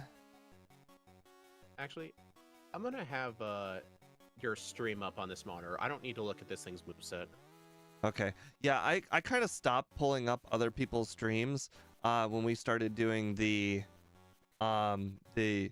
streaming on vertical thing, because it was like doing the regular stream, the vertical stream, and just having a video play at the same time was quite taxing on the computer. Oh yeah, it was for me at first, but I need to get switched to Ethernet at some point for this thing. But when my Wi-Fi antennas actually work, I told Steve about this. My download speed is roughly 100 megabits, and I think Steve said his was around 200. But hey, Steve, what's your upload? Well, my down is like 300, but my up is like 12. Okay, Steve's down is 300, mine's 100, his up is 12, my up is like 30, which is really insane. And like I told my brother, I could spend another $1,000 on my computer and it will not make streaming better, because the internet is the thing that is holding me back. Yep. But yeah, down of 100, that's still really good. It's not like I have a household of 10 all streaming Netflix at once. Yeah, 100 is serviceable. You're talking to the guy who used to brag to his friends that we had 8 megabit download. That used to be a bragging point. See, you know about satellite internet, right? Like if you live in the middle of nowhere, that's like your only way of getting it. I've never had to deal with. I went straight from Ethernet, or sorry, dial up to regular internet. Okay, so do you at least know about it? No, I've never had to deal with it. It's just not really a thing here. Okay. We had to deal with a satellite internet company called HughesNet from like 2007 to 2022, I think, when we finally cut the contract. Because we lived, like Steve says, I live in a small town, like right now, but when I was young growing up, we lived literally in the middle of nowhere. We had like 2 neighbors within 2 miles. That's how middle of nowhere I was. So there was no cell service at all. So we had to get the satellite. It's super expensive. I think as of right now, they're like newer, better plans are like $250 a month for one of their better plans. And it only offers a down speed of like 30 and an up speed of like 4. Just because satellite is just really not that good. It's just if you have no other choice. But we had to deal with those awful speeds for so long. And then when we finally cut the satellite internet out, we had to buy our way out of that contract because we signed we had a 10-year contract and it was going to expire in 2 years, but I convinced my mom to just buy out of it. I would offer to help pay for it just because it was that bad. So we bought out of the contract and we switched over to a local internet one. It's the one we use today. Oh my God. We get like 20 times the speed. I'm not even kidding when I say 20. And it's literally a third of the price. So you want to talk about buying out of a contract? My phone contract is so old. I actually have limited talking minutes via phone calls. I used to have that kind of phone plan in high school. I only get 100 minutes a month of phone calls. I've never even used half of that. But here's the thing, I only pay $30 a month. So you never renewed it? I mean, that's a good deal. No, for I a phone always if you never I've use it. renewed it for the last 10 years straight. Oh, okay. When I meant renew, I'm like, Yeah, I mean, get you a new can't one. beat $30 a month. Well, I mean, you can, but you have to like use one of those shitty companies like Mint Mobile or whatever. I don't know. Doesn't Mint Mobile go for like AT&T or something? But I'm not sure. I've seen their plans. Are really Every cheap, company but... uses two companies' towers. Every company either uses AT&T's towers or Verizon's towers. Those are the only two towers that are available. Every company uses them. The thing is, Right, the so I shittier guess that's... companies use less of them. Okay. The town I'm in, there's a bunch of Verizon towers, but there's like no AT&T towers, or very few of them. So most people have a Verizon plan, but I actually use a... Have you heard of Straight Talk Wireless? Yeah. Yeah, that's what I've been using for my phone the last few years. They go off the Verizon towers here, so I get nice 5G coverage. I pay... I have one of the higher plans. It's like $56 a month, but I basically get unlimited everything.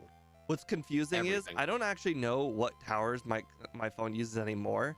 So I've been using T-Mobile this entire time, but back when I first originally got T-Mobile used AT&T towers, and and like I said, how all the companies use the two towers.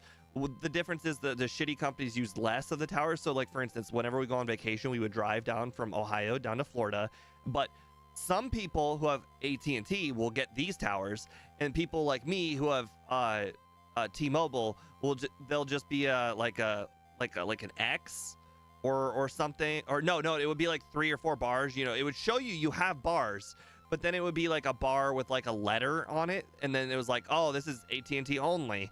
But here's the thing: what makes it confusing is that AT&T purchased Sprint. Sprint used Verizon towers, so I don't know who's using whose towers anymore, because now T-Mobile has both towers for both companies. So I don't know how it works. I don't know. I feel like we talked too long. You ready? Yeah, I'm ready. All right. 3, 2, 1, go. I'm sure that conversation probably killed all of our shorts viewers. I don't know. I feel like it did. I can tell you because I see the numbers right in front of me. But if I were a shorts viewer, I think it would be pretty interesting to know, because, oh God, I might have done 6 a.m. I gotta restart. Well, I guess. Well, you don't technically need curse this run. Shut up. Yes, I absolutely do. Oh, you're saying it was still Sunday. I see what you mean. You're right. Curse. I was thinking curse. That's fine. Actually, even if we don't get cursed, the one thing that matters for it to be nighttime is Bellsprout. There's no oddish in the woods at night. That too. There are less Bellsprout during the day, if there are at all. Well, I guess Steve's going to be a minute behind. Can you imagine if this comes down to a minute again? I made sure to tell Professor L no. He loves that. Yes, thank you. Buy me some time. I appreciate that. The reason Ralts doesn't get Moonblast is because Gallade loses the fairy typing, and Ralts can still evolve into Gallade. I mean, I know in newer games Moonblast is a TM, so that's probably why it doesn't get it by level up.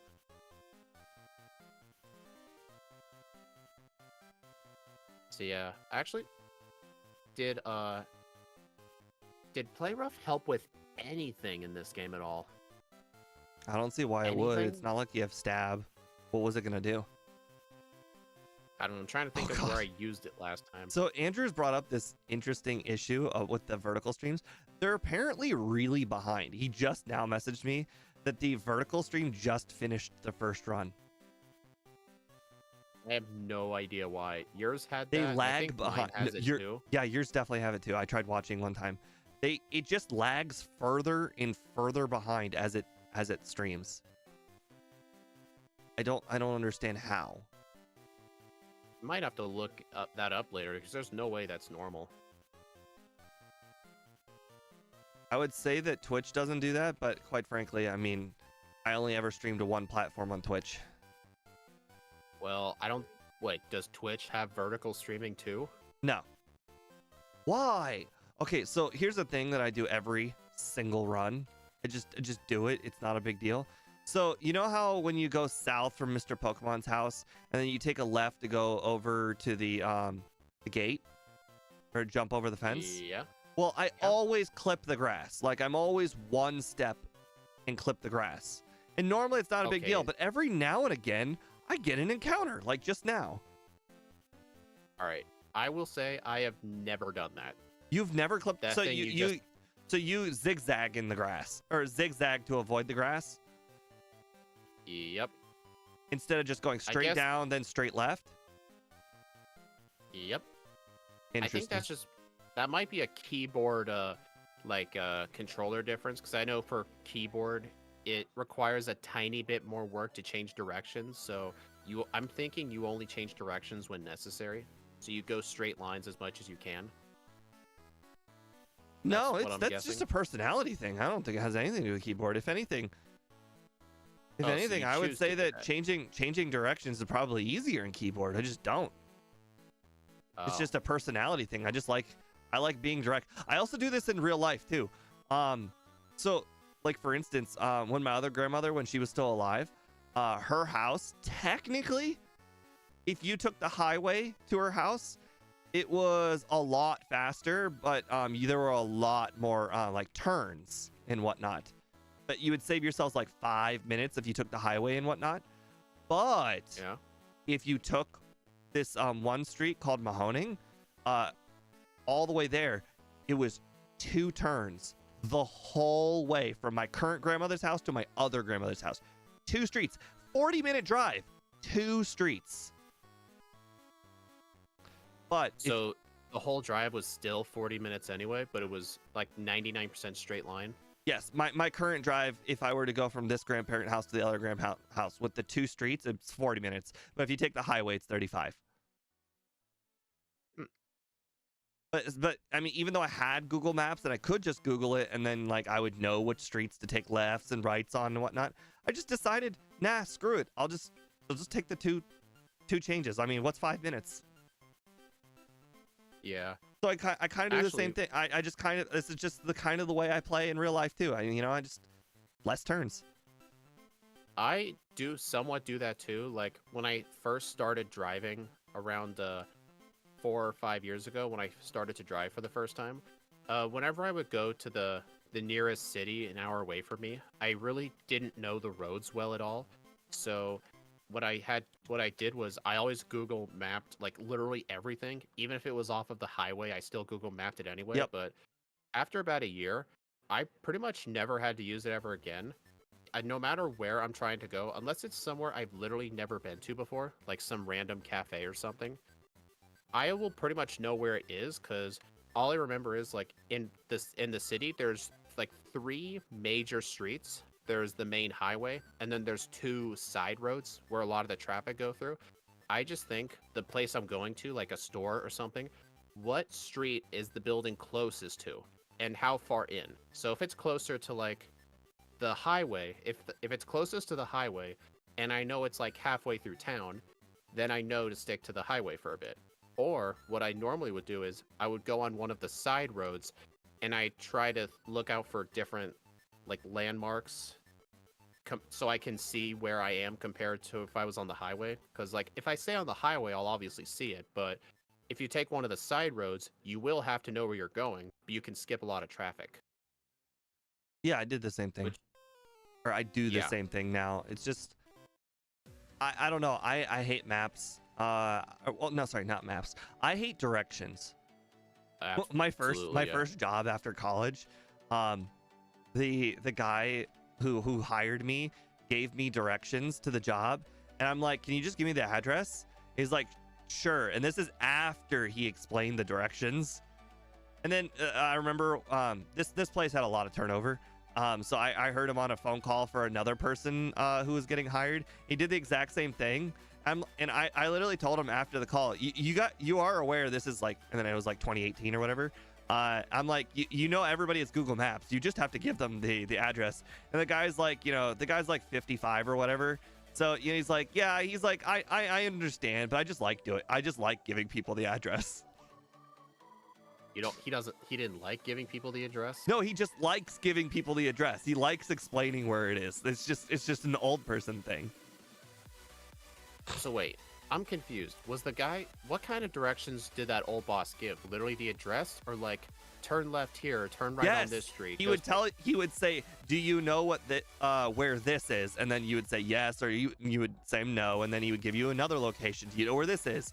And then he would start from there, and then he would give you directions how to get to the building from that thing that he described. Okay, so he would do that instead of giving me Yeah, address. like, do you know where the Wendy's is on this road? And then he would explain how to get there from the Wendy's. That's funny. It's like you had to solve a little puzzle. Right. And the thing is, like, in my phone call, I let him do it, and then like I after it was done, I asked him for the address, and then I just wrote it down. Hey, AJ, what ROM hack is this? This is mostly the vanilla game of Crystal. What I did was I took the tools that the developers had when making this game to add the Pokemon Meowscarada to the game. And along with doing that, I made some other fun changes, like make all the trainers have shinies just for the fun of it. I basically used developer tools. Like, it's like I built this game. Which I did. I literally actually built this ROM. Starting from the regular game. Starting from the regular, yeah. We use the regular game as a base.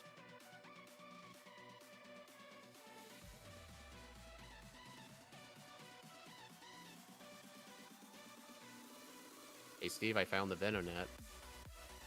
Oh, that reminds me. I actually don't have the Bellsprout. That's unfortunate. Never saw one. I think I got like 2 encounters that entire thing, and they were like both whoopers. Hey, Steve, I'm just letting you know, I got the Oddish first try.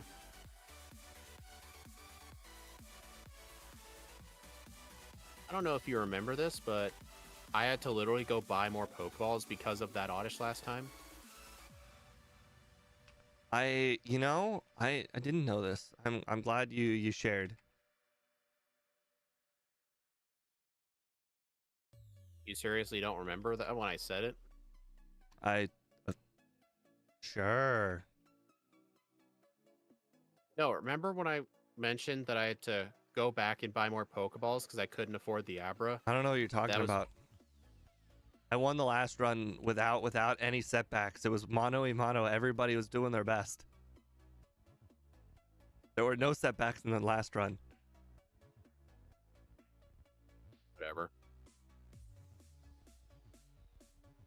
There is no war in Ba Sing Se. What are you talking about? Where do you think all the refugees come from? There is no war in Ba Sing Se.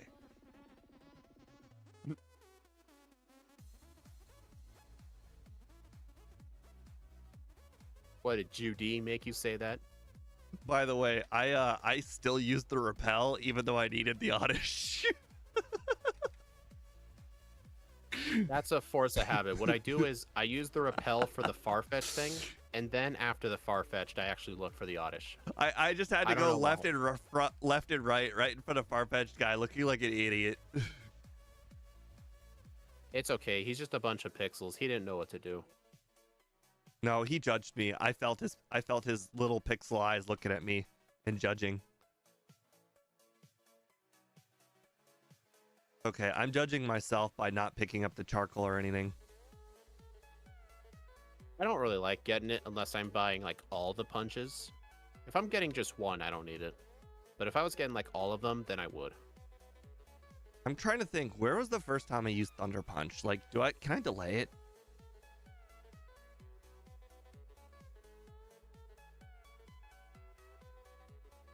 Oh, I guess since I'm battling all the trainers to in the water in order to get flower, whatever it's called. Yeah, then I probably should get Thunder Punch this early. Yeah, it's a good thing Mud Slap somehow sells for a lot of money. All right. Don't let Falconer know, otherwise he might actually get it into his head to sell them instead of give them away. Here's a real question. After Chuck, did you think of any other uses for Thunder Punch? Not off the top of my head. Because I'm thinking, like, I taught Thunder Punch over my grass move, but if there's no other use for Thunder Punch after Flower Trick, I was just going to replace Thunder Punch with Flower Trick. Hard to say. Are we both fighting the Magmar guy at the same time? I wouldn't call it the same Roughly. time. Shut up. I didn't buy See, I didn't Steve, buy like- Thunder Punch yet. If you're wondering how I caught up to Oh, you. that's why. I already bought it. Yeah, I looked over at yours and Hey, I'm like, yep, Steve. instantly knew. Hey, Steve, you forgot the Abra. Okay, well, we're walking. I had your stream up and I saw that. It's okay, Steve. I've done that many times. Hey, the Like, repel, whenever I'm the in repel Goldenrod, never wore out. I made it. I will say though, whenever I am in what's it called? Goldenrod, there's always something I forget to do. Usually it's like buy the Abra or it's get the coin case. A couple of times forget the radio card. Usually the most common thing is I would just forget the Abra.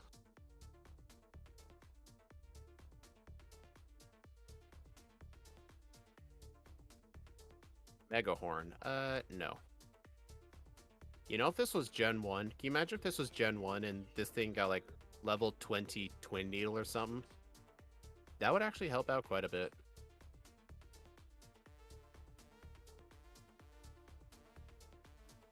Hey Steve, Arnie called me. He told me about the bug catching contest. Good thing you got his number, otherwise you would never have known. I don't even know how. I think I was spamming A on him for too long. I have no idea how I got his number. He tricked me. If it's anything like the run where I was playing with you and Scott, where I accidentally got the mom's phone number, that he's gonna call a lot more than you think. I think the mom called me like always have 6 or 7 times in the regular run. You mean let her save your money? No, instead of saying no, where everybody says no, I just said yes because I was just holding the button down. So she just kept calling me the whole game to inform me of stuff she bought. By the way, Scott did point out that she doesn't actually spend your money, which I've actually learned that recently. She actually doesn't spend the money. You just have to have a certain amount saved in order for her to say she bought it. There's like different categories of items. Like I think the highest amount of money, I think I read if you can get the mom like, I don't know if it's like $100,000 or like $500,000, but she can buy you like a Snorlax doll for your room or something. Annie, Something really expensive. Annie, don't trust J Rose's opinions on Gen 2. He has not played the game very much. I beat him with Kingler and with all shinies, which means that I had a setback. I had an extra challenge that made my run harder than his, and I beat him with a Kingler. I beat his Mewtwo run with a Kingler. Or here's another one. Don't trust Madrybread's opinion on Heart Gold. The guy literally gave up. He literally gave up trying to beat Red with Regigigas, and his main attacking move was Dizzy Punch. He never got return at all. He acknowledged it existed, but he didn't think of setting it on Sunday. But you can do that. You can change the time on your computer. He Plus, also, there's a lot of other things he did. Madrybread also likes to say that sometimes he spends so much time on his runs that he actually like puts the game down and starts the game up the next day. So he actually has a different day to play on. So he could have just waited until the game was gonna be Sunday by his own rules. Because he doesn't have a timer. So, you know, he can play as long as he wants and play on whatever day he wants.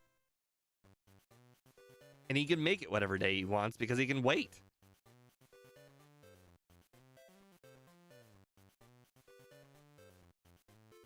How are you facing a Lickitung? Where the hell are you? Oh my god, why are you east? I'm just getting a... This is what I did in the last run, so I'm just doing it again this run. Oh, that might be where you lost all that time you were wondering. You don't Honestly, go. You I don't don't go think east because east is always out of the way. You only go east if you need training. Well, then again, even in the last run where I did it, by the time we both defeated Chuck, I actually went into the rocket hideout before you did. That was there was a. I made a mistake by getting 3 resets on Chuck. I would not brag about that. How many resets did you get on Chuck? Chuck himself, none. Exactly. That's where your time save was, not the fly point.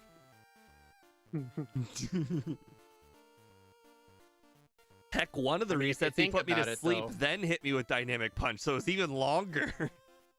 Well, Steve, that whole path I took to the Lake of Rage, you technically have to go there anyway, whether it's now or later. Because you have to manually walk to the Lake of Rage either way. I understand. Going west. We're talking. Going west. We're not talking like we're not talking like minutes out of the way. We're talking like 20 extra seconds. Like we're not talking a lot of time. We're just talking it is some time. All I just think about is I have to go there anyway on foot. Do I just do it now or later? That's like the only difference. But I know Scott's talked about him going to the lighthouse for training. I always do that as a last minute thing. I would rather go east than go west, because if you do go west, you actually do have to backtrack, because you can't have your teleport point be in Olivine, because that'll waste time. I understand what you're saying. I think you're wrong, because the reason why is the training east is optional and the training west is mandatory. So you're just delaying your training, whereas you're just straight up adding training by going east. Well, we'll just agree to disagree. I think what I just explained was a fact. If you train east, you're adding optional trainers. If you train west, you're just doing trainers you're regularly gonna do early. Well, Steve, whenever you go over there, there's a bunch of spinners. How often do you actually manage to skip those spinners? Well, it doesn't matter, because Like if they're optional and they're spinners, then they're kind of mandatory. Sometimes mandatory, sometimes not. Plus, I got the rare candy that's over there too, so I went all the way up to the rare candy. I know, but I'm saying you in the run where you have to go east to train, you still have to battle those lighthouse trainers. Yeah, but when you do actually beat Morty, though, you'll have to walk to Olivine the second time. Okay, you have to make 2 trips. But are optional trainers? Well, it's just a fact that optional trainers are going to take a lot longer than walking to Olivine 1 extra time. I don't think you can debate that. Oh, whatever. It's my strat. I can do what I want. Also, I'm just letting you know, Headbutt does one-shot the Krabby. Headbutt absolutely does not one-shot the Krabby. I'm 2 for 3 on Krabby, and one of them was a crit for me. I'm a level higher than you. Maybe I crit, or I had a lower level Krabby.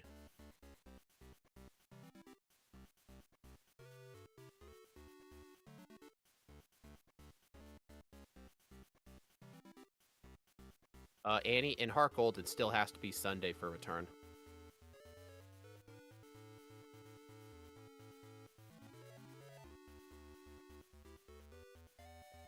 Oh god, I just realized I must have skipped a lot of training, because now I'm 31.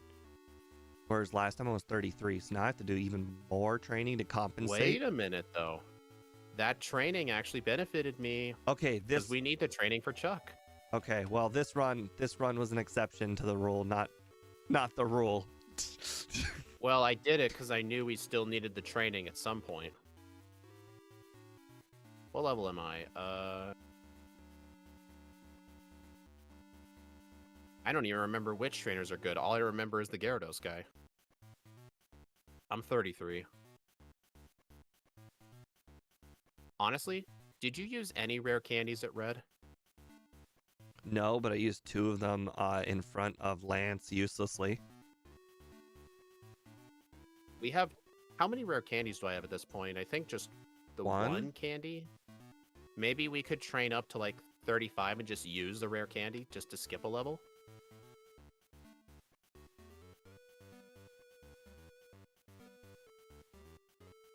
Gyarados guy. Here he is. Yeah, his training's pretty fast. Helps we're in medium slow. Sure does. All right. All right, I think 34 and a half should do. I'll just use a rare candy in front of Chuck.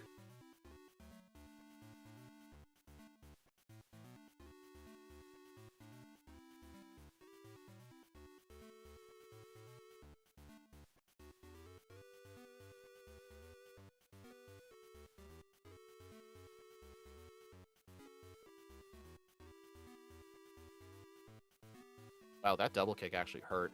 Yeah, I know. He hit me with double kick last time, and it hurt a lot. Actually, the second one of it crit. I didn't know that they fixed it in this game. Yeah, Gen 2, each hit has a separate chance of critting. I actually don't like that.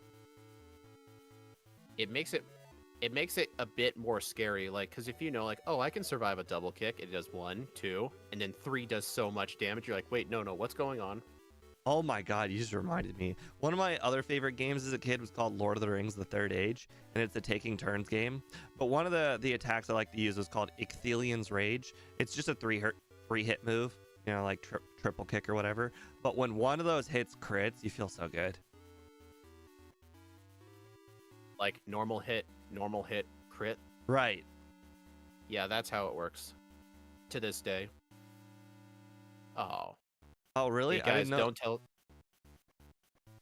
guys, don't tell Steve, but I used a rare candy when I only had 200 to the next level up, but don't tell him. What? That's absolutely nuts. Well, I don't mind wasting that experience. It's not like I need it. Oh, nice. One shot's the Primeape. And the Poliwrath. Wow, that was easy. Staples button. Can you imagine the Staples easy button? Yeah. Can you imagine what this run would be like if Snowy didn't help me make this move always crit? This Pokemon would actually straight up suck. My boss at work actually has one of those Staples buttons.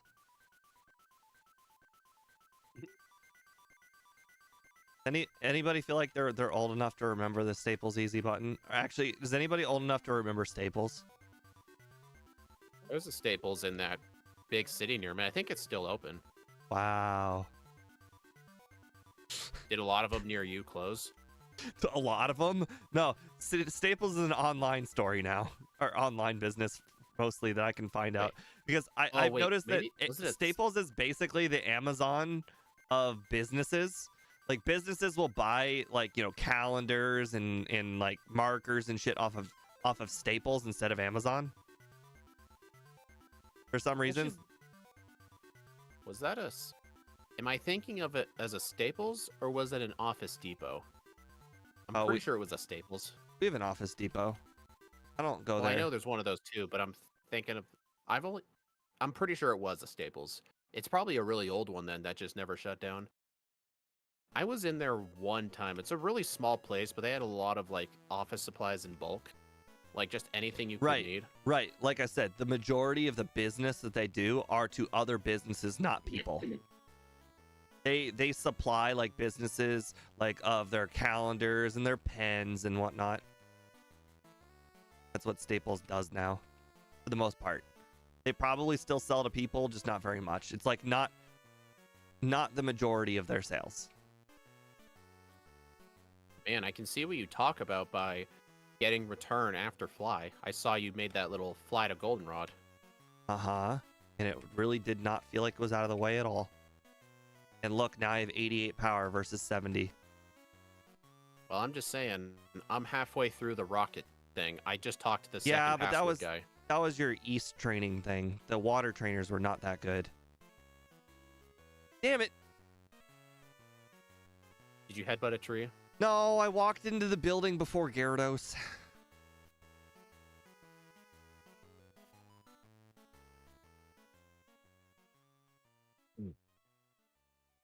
Oh, look, Andrew's confirming my point. He said he used to go when he was a teacher, he would buy office supplies from Staples. That's kind of, well, I guess that doesn't really prove my point, because he's a person, not a business. Yeah, and the people that like to buy bulk store. The people that like to buy bulk are generally businesses. The worst part is, So it's like they're wholesale.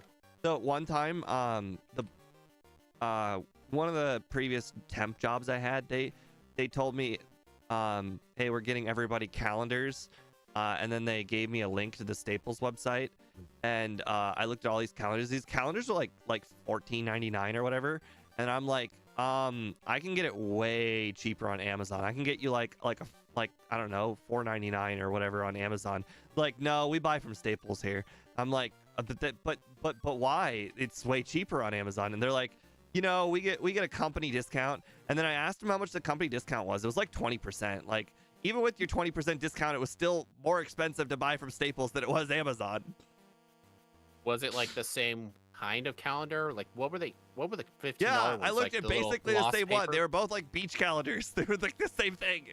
It was just Were they cost like the triple. were they like the glossy, thick cardboard paper kind of calendars? No, they were just calendar Not the- calendars, you know, flimsy ass pages. They're like, you know, 1 foot by 1 foot. Oh, like the kind of ones you could make with a printer at home? No, because the ones at home are like 12 by 8 or whatever. Oh, those. Oh, you're not. I keep thinking you're imagining the flip calendars, not like the giant one that's on one piece of paper. I'm talking about, Okay, yeah, I you can see the know, mix up. the regular calendars everyone thinks of when they think of calendars. Yeah, the one where you flip up a page for each month. Exactly. It's like That's 1 the foot one by I 1 think. foot. Huh.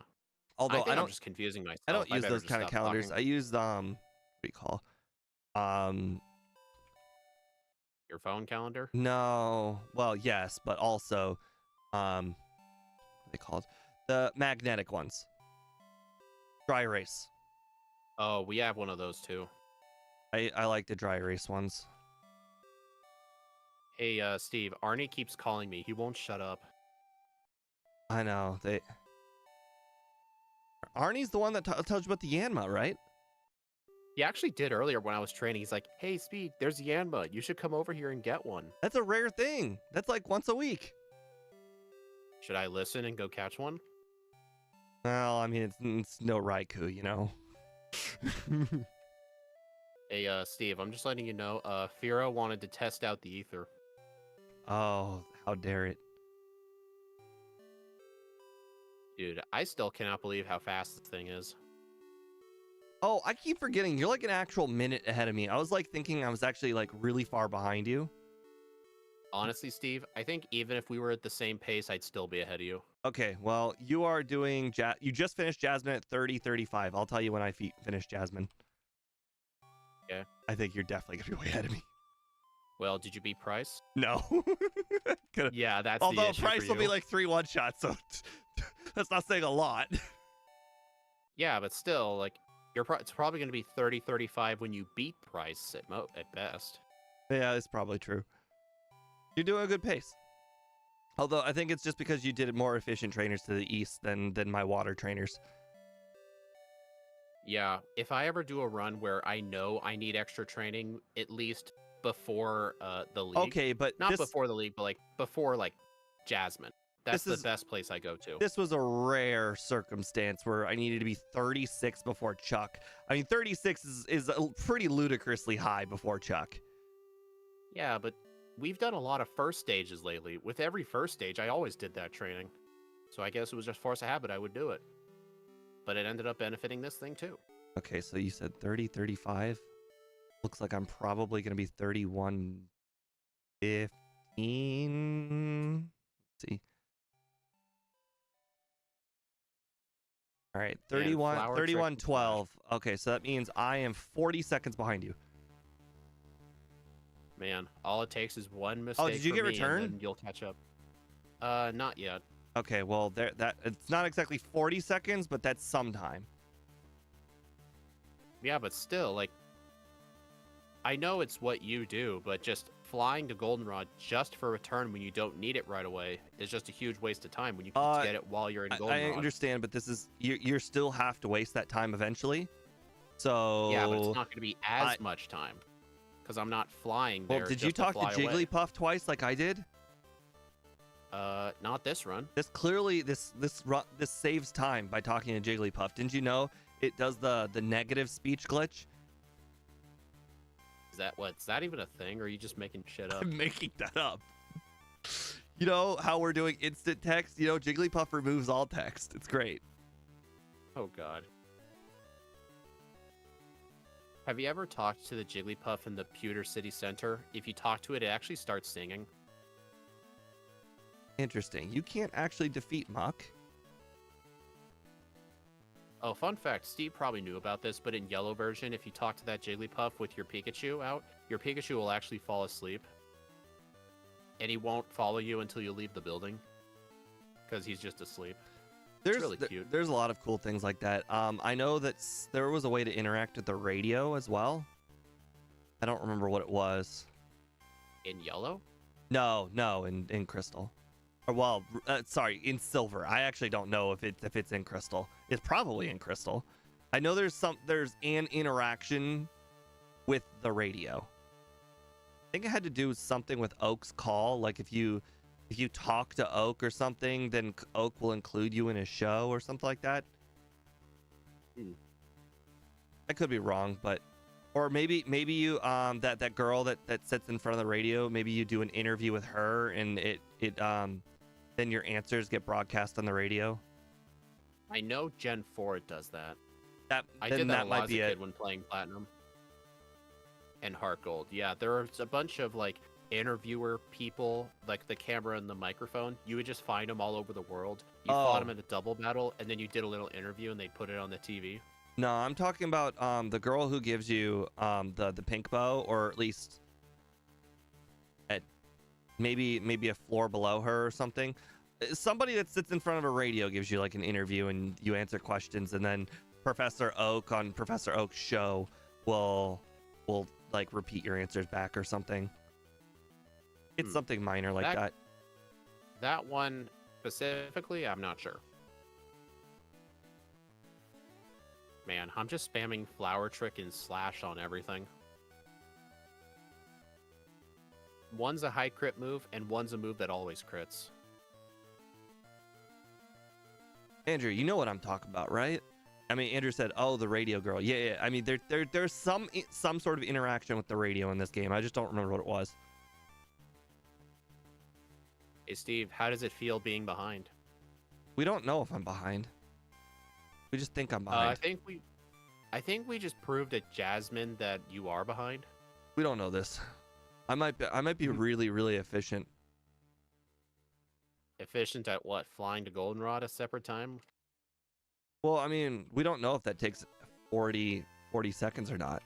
Probably not, but you never know. Yeah, but I'm sure manually going up one floor, go up to the return floor, and then go get the move and leave. I'm pretty sure that takes less than 40 seconds. Yeah, I mean, it probably takes 20, but you know, that's like one reset or, you know, one wrong direction or whatever and I come right back. I actually said no to play rough. Why are you acting like that's a big deal? That's the normal interaction with play rough. Well, it wasn't normal to me in the first run, remember? On this run, I get to actually keep Thunder Punch. Oh, I didn't do that. I still have Bite. Well, I mean, I get to keep it because I'm not going to teach Icy Wind over it. Oh. Well, the difference is I got rid of Thunder Punch just so I can keep Bite for PP reasons. Plus the chance to flinch. It's good stab coverage, too. Oh. Wait. Oops, wrong move. Hello, Aunt Mao. I'm probably never gonna get that right. Don't get me wrong. I'm not advocating for Thunder Punch. I'm just saying I like having it. I don't think Bite or Thunder Punch are better than the other. I think they're both the replacement move. They're the move you use when you're basically out of your good moves.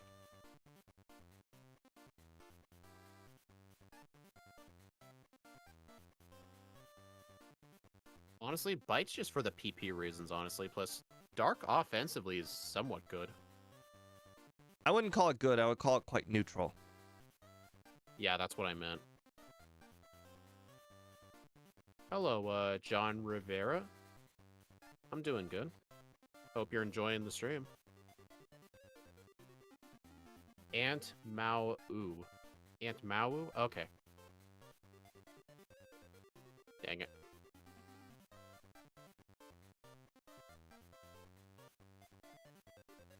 Seems like the vertical stream's doing pretty well today. It's usually dead on that side most days. Yeah, mine's sitting at 0-1, 0-1. For the longest time, I think Andrew Palmer was on it, and then he realized how far behind it was and then stopped using it.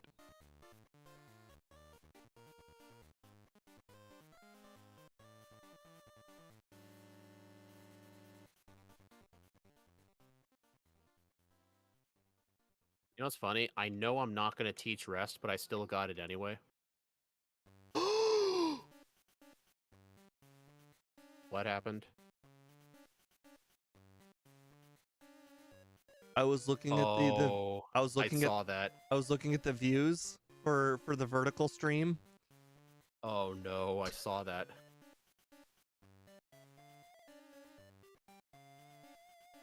What do you plan to do? Cry.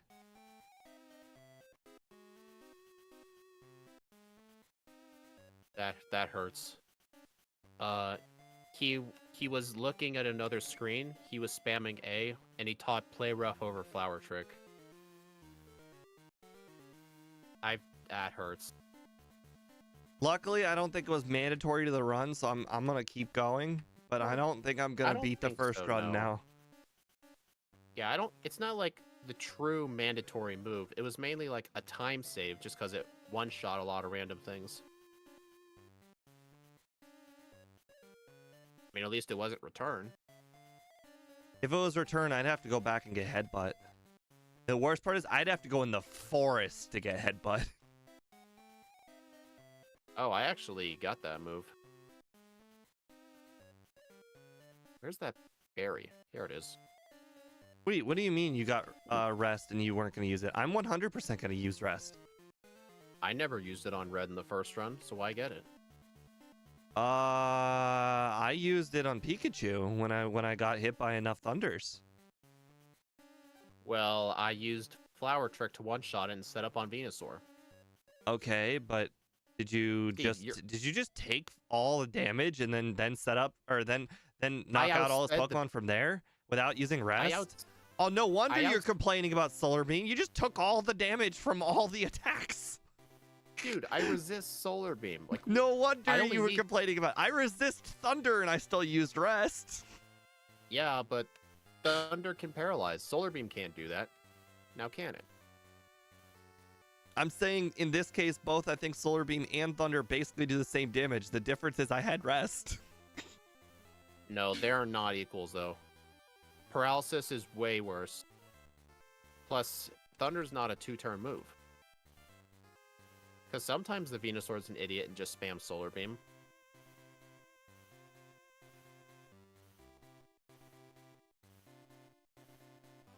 All right, let's see if Play Rough will knock out Claire's Pokemon. It does not one-shot Kingdra. I don't care about Kingdra. I just care about knocking out the Dragonairs. It does, if you hit. What's the worst that Kingdra's gonna do? Use Smokescreen? Smokescreen. I got Home Claws to offset Smokescreen.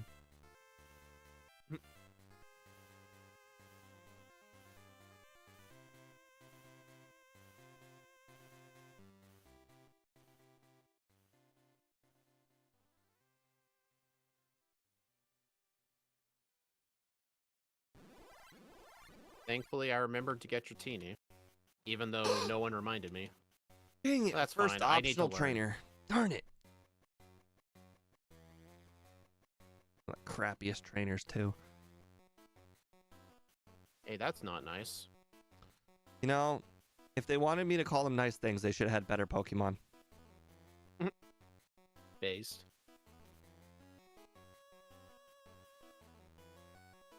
How many resets you at? 0. Same.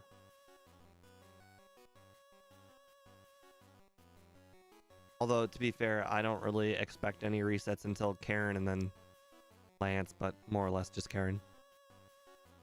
Did you at least get the Bitterberry for Karen? No. Forgot? No. You don't plan to use it at all?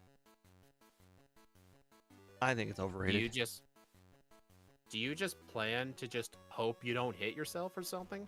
I don't use berries when I don't have to. Says the one who, in most runs, grabs extra berries. What? Or paralysis cure berries. I only grab paralysis cure berry. It's the only useful berry in the whole game. Dude, we've done plenty of Pokemon The rest of the berries picked up an extra berry. The rest of the berries basically don't exist. I remember there was a run we did recently with a first stage Pokemon where you intentionally took off of the berry just so it wouldn't be used on a random Pokemon. Here's the thing. Oh no, I just pulled a speed. You forget the... Oh, Oh, that's too embarrassing. Okay. I'm not gonna win. I've eliminated myself. Okay, Steve, you 100% deserve shame for that. I do. You're the one who keeps saying that's never once happened. This never happens. Now it did. I think I've been so focused on doing other things that I completely forgot. Recommend me the best Pokemon game. My favorite Pokemon game is probably Black 2 or White 2, followed by Fire Red, then Heart Gold. It's even more embarrassing by the fact that I bought the exact amount of escape ropes that I needed, so I couldn't even escape. Oh, that is hilarious.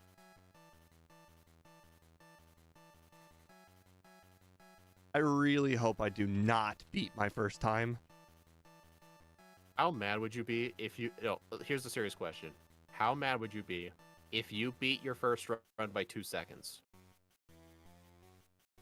I'd be very disappointed. I don't like beating the first run with a really, really bad run. It leaves a bad taste in my mouth.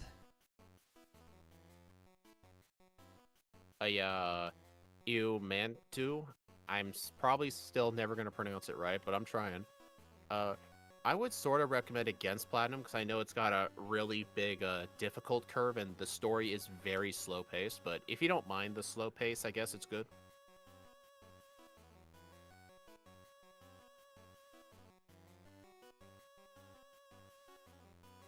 Honestly, I would recommend Fire Red or Leaf Green. Just because it's a way to experience the Kanto games without all the Gen 1 bugs. I mean, I like the bugs, but I'm sure a casual player wouldn't like the bugs. It appears I like making things hard on myself. Like deleting Flower Trick?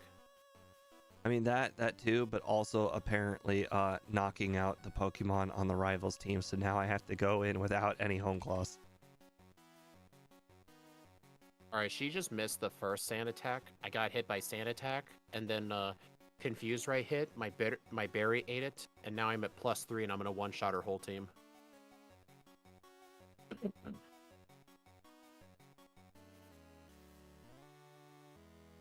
She never once hit me.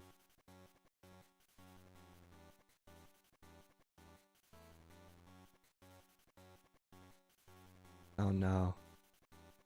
Will use the speed strat against me. Use Confuse Ray. What is that? I got hit by Confuse Ray. Oh. I actually got hit. The Gyarados actually used a turn 1 Hyper Beam crit. Never used Rain Dance, which really surprised me. Maybe because it detected the crit in some way? It had to have, yeah, because... Normally, he almost always uses turn 1 Rain Dance. But I guess he detected something different. Fire Leaf Green does patch bugs Gen 1, but honestly, I'd rather put up with the bugs than the issues of Fire Leaf Green. What issues are you talking about, though? Oh, the whole Golbat into Crobat thing. I will admit that did piss me off when I played the game at first, because I always wondered why Golbat couldn't evolve. But then again, that's not really a problem if you just never used Golbat. I think that only really happens with the Golbat. I don't think that happens with any other Gen 1 Pokemon in that game, I think. I actually I mean, really most wish people don't even play with Golbat. I really wish I liked Gen 3 Plus more. Why? Because the views are better. What makes you think that? Based on how every single mod and whatnot are made based off of Gen 3. Oh, yeah. I mean, then again, MVF said your overlay will eventually be compatible with Like it. for instance, you remember every single Minecraft mod was made based off of one Minecraft update for a very, very long time. I don't know if they ever changed that or not. I think they're usually based on like 1.12. It was like before 1.8. sheep, or it was not sheep. It was before they added mutton to sheep. That's how long ago. Well, all I know is most mods in like servers only go to like version 1.8 or 1.12, because 1.13 was the update they changed a lot of how Minecraft worked. That was the update that added like the better looking oceans, the new swimming. For some reason, starting 1.13, the game became a lot more demanding, and if you had an older PC, it was really noticeable. So a lot of servers stuck to 1.12, and another reason some servers stick to 1.8 was because 1.9 did the combat update, which still pissed a lot of people off I to this day. hate the combat update. I liked being able to swing uncontrollably. I will admit, I actually did for the longest time because I'm mainly a Bedrock Edition player, which never had that part of the update. So, because Bedrock always had the spam clicking, it never had the whole you swipe with your sword and you wait like half a second. Yeah, I hated that. But the combat update did have other good things, like it added the Elytra. I don't like that either. What? The reason I don't like it, because the achievement was so annoying to get. There's an achievement for using Electro to go through a 1x1 block.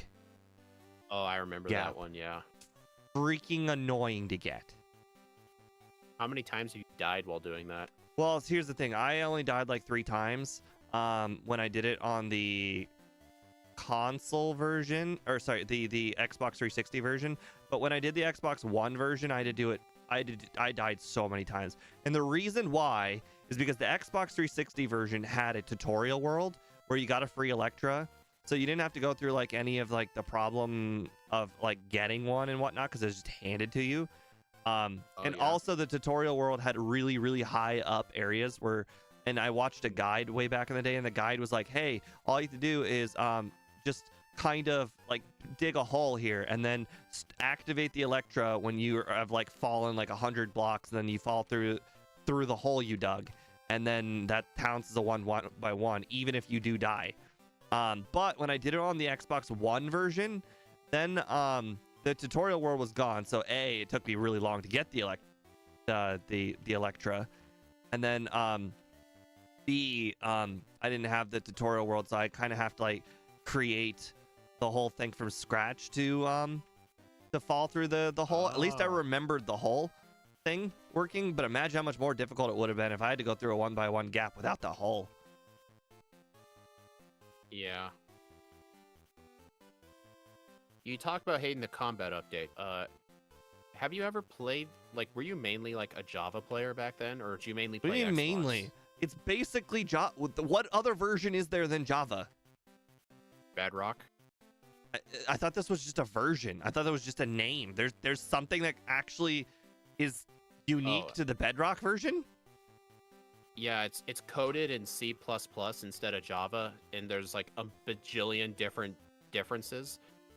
And basically everything that isn't PC is Bedrock Edition. Xbox is Bedrock, PlayStation, Switch is Bedrock. Like anything that doesn't explicitly say Java is Bedrock Edition.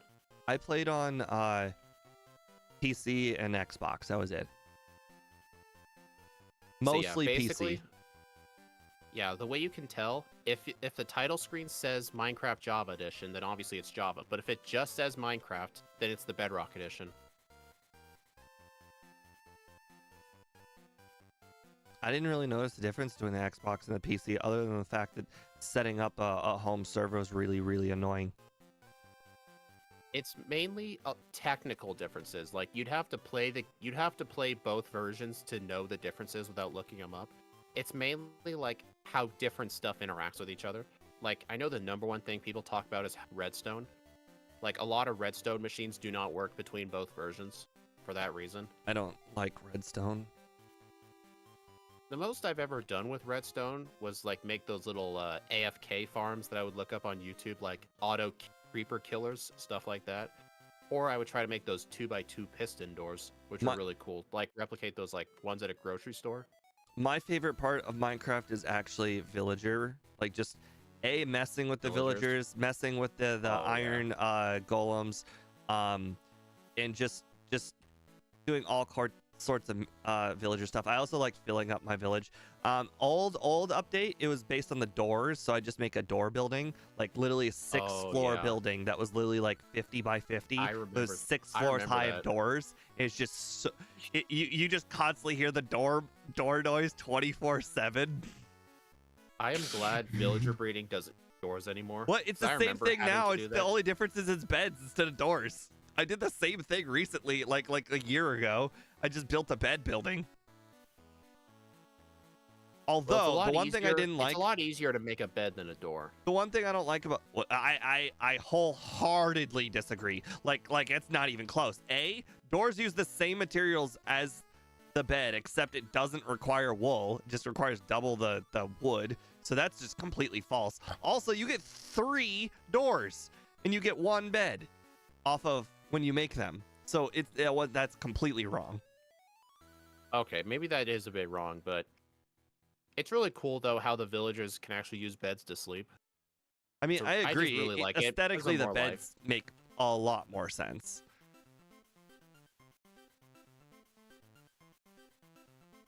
Hey Steve, I don't know if you know this, but I'm completely destroying you.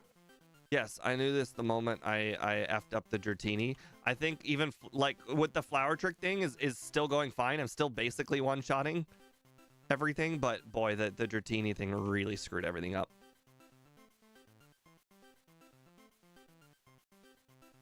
I probably would still be within that 20 to 40 second range if I didn't screw up the Dratini. What is it probably now, like a minute maybe? Yeah, probably. No, it's probably more than a minute. I actually couldn't even escape rope out when I got the Dratini. Yeah, but I was mainly a Bedrock player for like the longest time, just because when my PC didn't run like anything that well. The one advantage to Bedrock is since it was coded in C++ instead of Java, which is way less taxing, because they had to code Bedrock to like run on phones and stuff.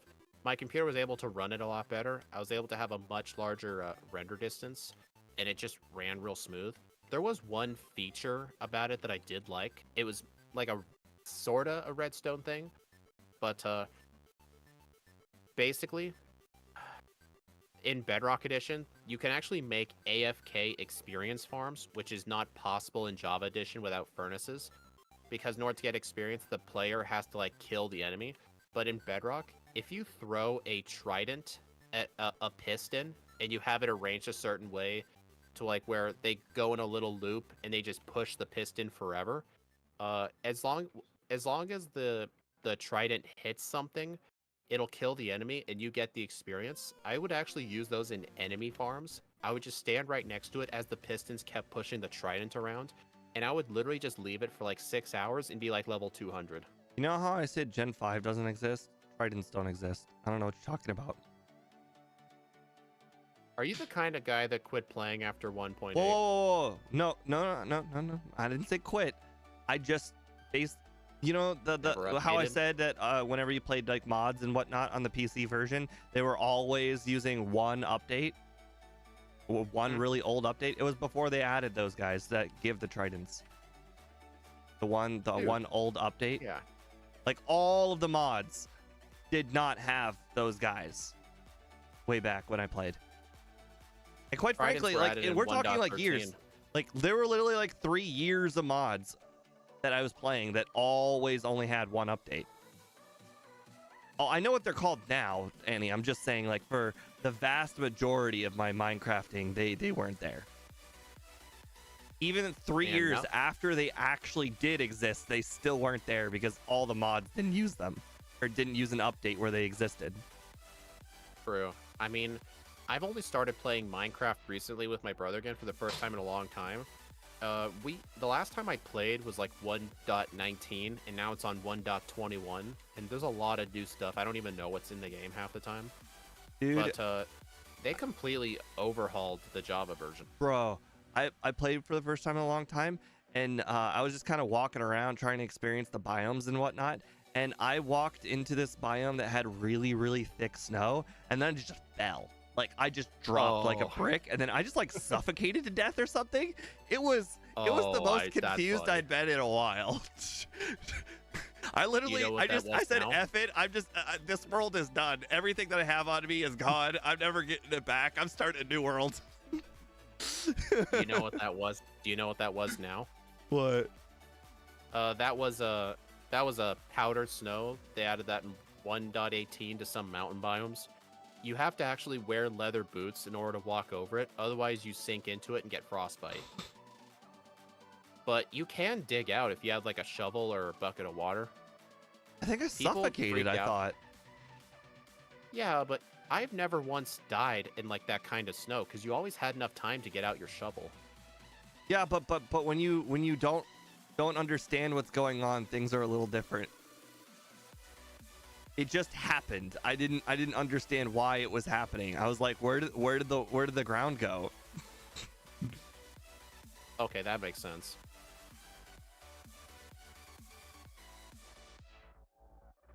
I mean, I understood what had happened, but I didn't like fully grasp why and how do I deal with it.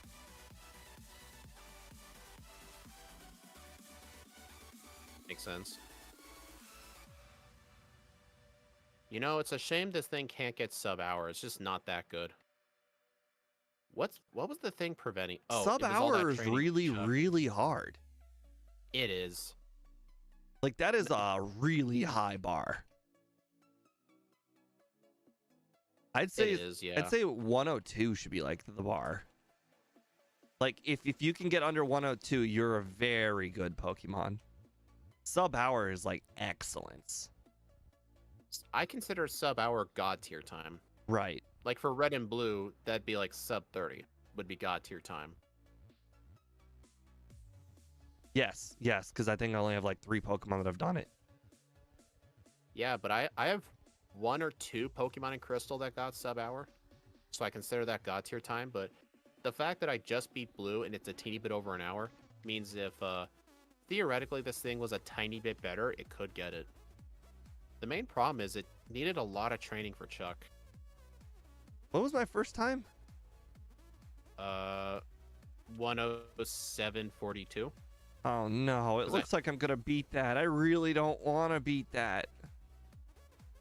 I know why, because you were faster than me by like 6 seconds. No, it's just the fact that I've got 7 less resets and I save so much time. You just you just don't want your best time to be one where you pulled the speed and you forgot Flower Trick and the Tratini. No, the flower trick thing is completely irrelevant. Like it literally made no difference. Every single was the battle I Dratini. used flower trick on, I'm using play rough right now, and it's exactly the same. You're Result. just upset that you forgot the Dratini. Yeah, I don't think the teaching of flower trick or over flower trick actually made any difference at all. Like everything that was a one shot with flower trick is still a one shot with play rough. Then what it made you lose the run then? The genie thing, and also just being behind you because you're better overworlding than me. Then again, Steve, a bunch of my leaderboard times were runs where I forgot Dratini. I've explained this on chat a bunch of times. If you get no resets, I can't beat you. It really is that simple. Your overworlding is better than mine, so the only way to beat you is by getting fewer resets and being more strategic. 102.23. Okay. Well, I forgot to put leftovers on for blue, so I lost. 405. That was a really good Pokemon. The only thing it really struggled at was honestly just Chuck, because without Flower Trick, he becomes really luck dependent whether you beat him or not. I'm curious if Giga Drain was probably good enough to beat Chuck. It is not, because I used Petal Dance on that Poliwrath, and it did not one-shot it, and I was level 35. No, I meant to offset some of the damage that it does, because apparently from full HP, maybe. it does not knock you out with Dynamic Punch. I mean, don't get me wrong, you still have to not hit yourself, but, you know, that's the only I wouldn't obstacle. know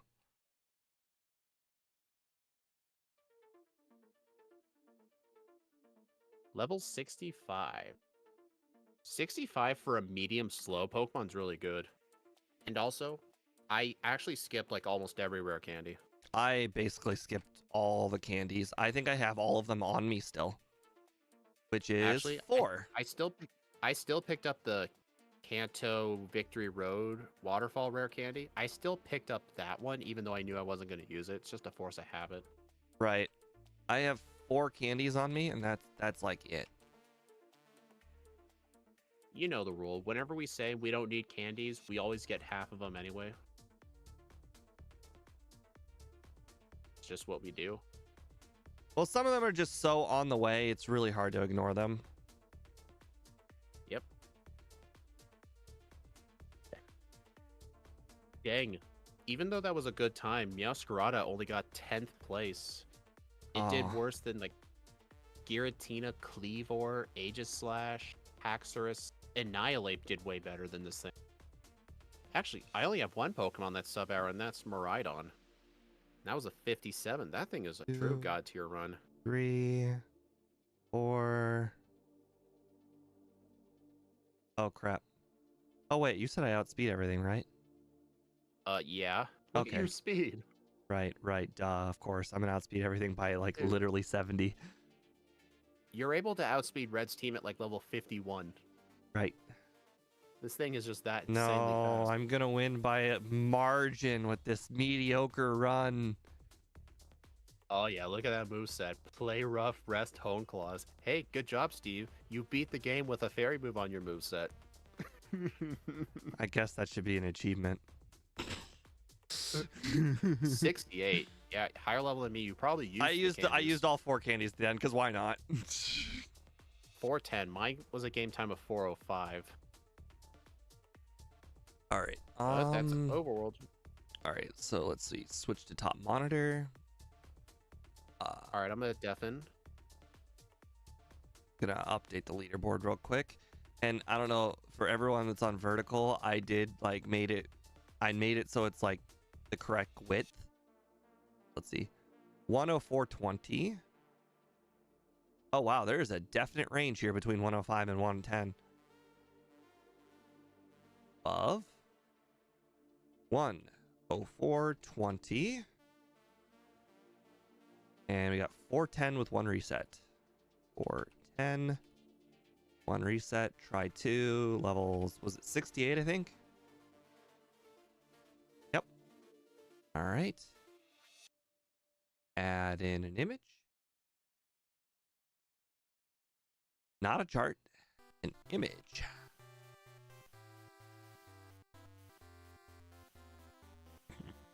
Although I'm kind of curious what that chart was. All right, meow.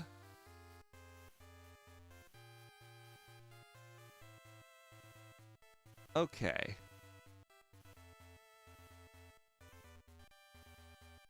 All right, well, 16, that puts it basically right, well, almost in the middle.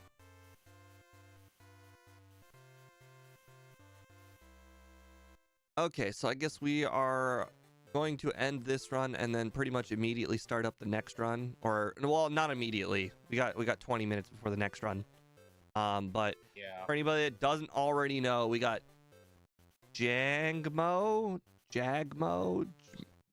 I think it's Jangmo-o. I think that's how you say it. Right, Jangmo-o after this. So just go ahead and wait in that lobby, but we're gonna take the 20 minutes between the runs. All right, so have a nice night, guys. See you soon.